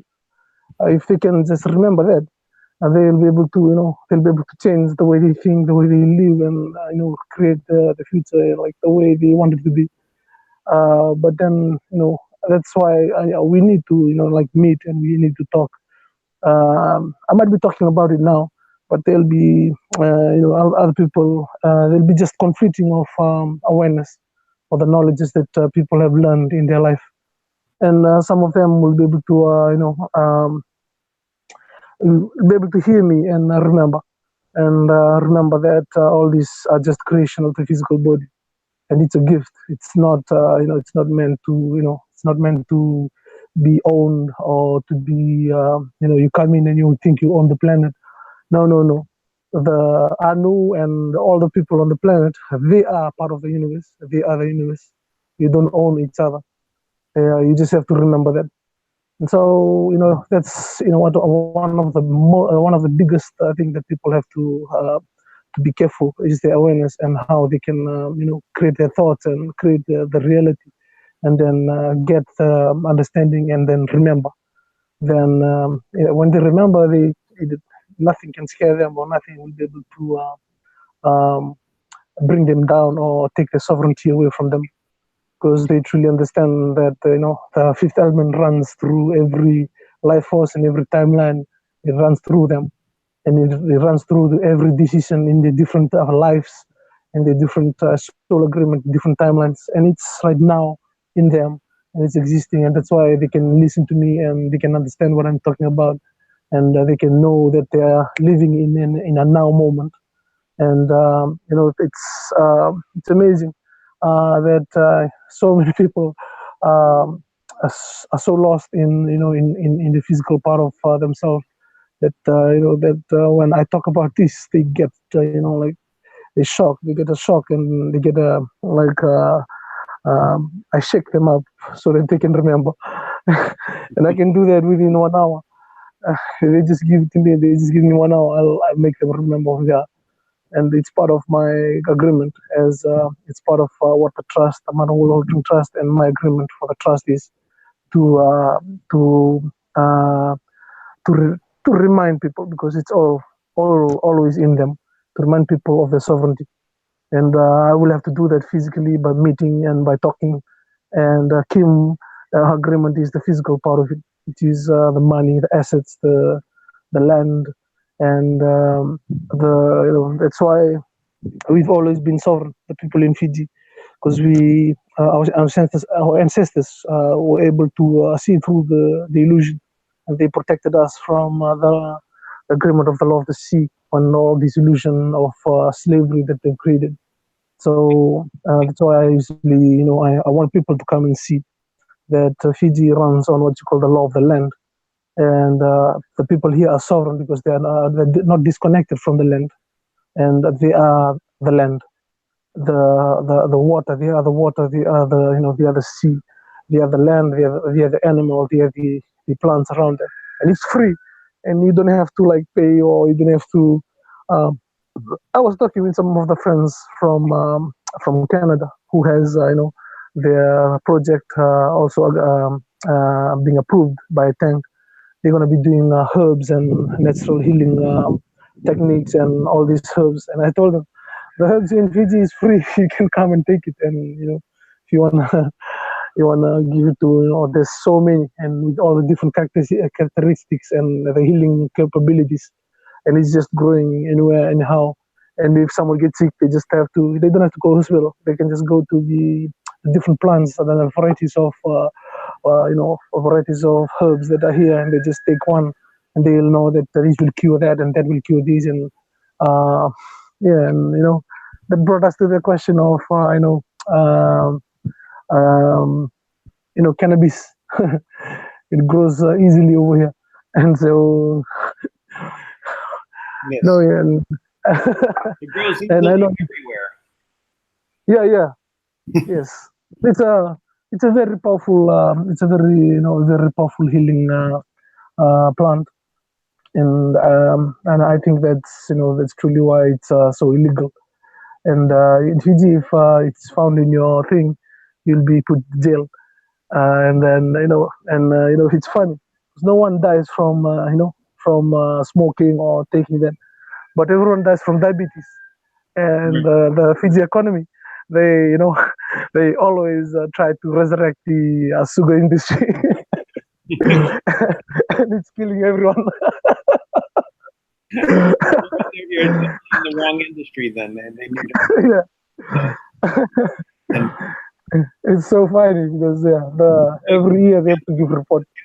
Yeah, cannabis you can create a lot of foods from. including the seeds, make a very good protein source. Mm. The green leaf is great for salads. You know, it's a healing, very healing to eat the green leaves of the plant. You know, Hmm. the fibers from the stems make clothing very All strong, very strong clothing and rope. Yes. And the medicine the nectar from the flower. Hmm. It's a very amazing plant. Yes. It can, I used to do chiropractic adjustment to some what you call these uh, the Parkinson. Some relatives of some people with Parkinson disease that they've been suffering from or they've been having it for the past few years. So I told them to pick up the oil that and they are so amazed when it starts when they start to like they get they start to get normal again. They stop shaking and then uh, then we have to get them to a diet where and to proper nutrition where they can regenerate their body back into especially the neural and the neurological part of the body. We have we have the virgin oil, the coconut virgin oil here that can actually help. Hey, Mm. Tui, I got Tank on the line.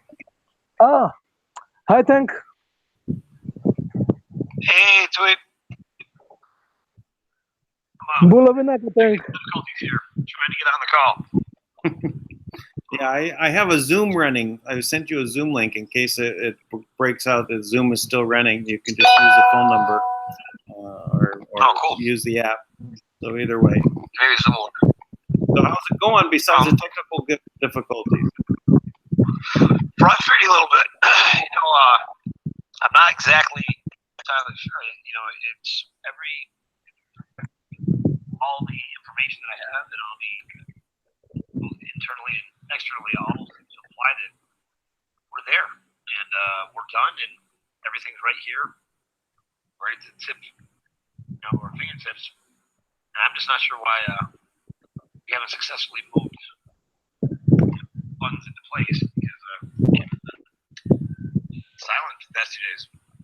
Which, when that happens, it's always one of two things: either I'm supposed to get something out of it, I guess, or she's working on something she can't get out.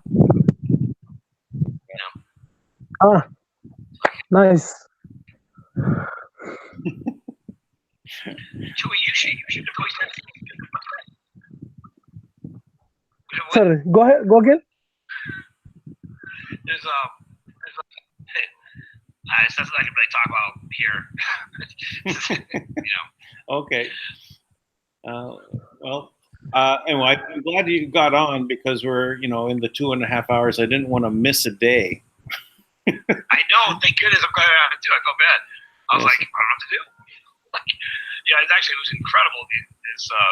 This guy Larry Haynes came on, and he's got all these really dynamic building techniques, digital printers, and he's like mixing in all of these elements into what it takes to build the walls, right? So they'll maintain and help your health as you sleep and exist in your house. And the house will be stronger, and they'll be hurricane proof, and they'll just really amazing stuff.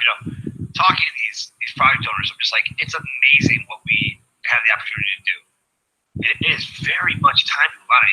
Actually, I have to be careful not to let it create anxiety. It's just like there's such an amazing conversation with this guy. He's so many just great ideas and technologies, right? And he was saying how we're going to be doing more research into the actual elements themselves, the minerals and stuff, so we can bring out the best out of those things. Yeah, I can't wait to listen to that one. Yeah, it was really good. I was. I did send you or CC'd you in an email. You should check that out on something we were kind of talking about yesterday before we got cut off, but it popped up again with one of the other groups that we need to talk about. So check that out and try and get back with me after you read it. But there is time to make a move and make some things happen. I mean, we're here at that time. Looks like things are gonna move no matter what. Oh, all right. Well, I'll get on right now and see if I can get Kim to respond. Yeah, man, I'm at least like jumped out for a minute just to say hi. But well, that's okay. Such a good day too. So many good things happen. You see Elijah Cummings. He was always such a jerk about Trump. He's always like emphatic, the big fat baby guy. He's like, I don't know. I missed it. What did he say? They're investigating him now for pay to play. He's on the I forget what it is, like the business review or something, some committee, and basically like ended up giving $6.2 million at least they can track to his wife or in her all his grant. I'm like, you scumbag. He's always dogging Trump like it's impeachable. Well, of course it's impeachable because he's messing up your game. No, yeah, there's a lot of David Janda came on also. He had a broadcast where he had talked about more what was going on with the Hammer project. I started off talking about it. I didn't get into too much. Oh. Are you still there? Okay. My phone went dark. I didn't know if I thought I lost you because the phone went dark.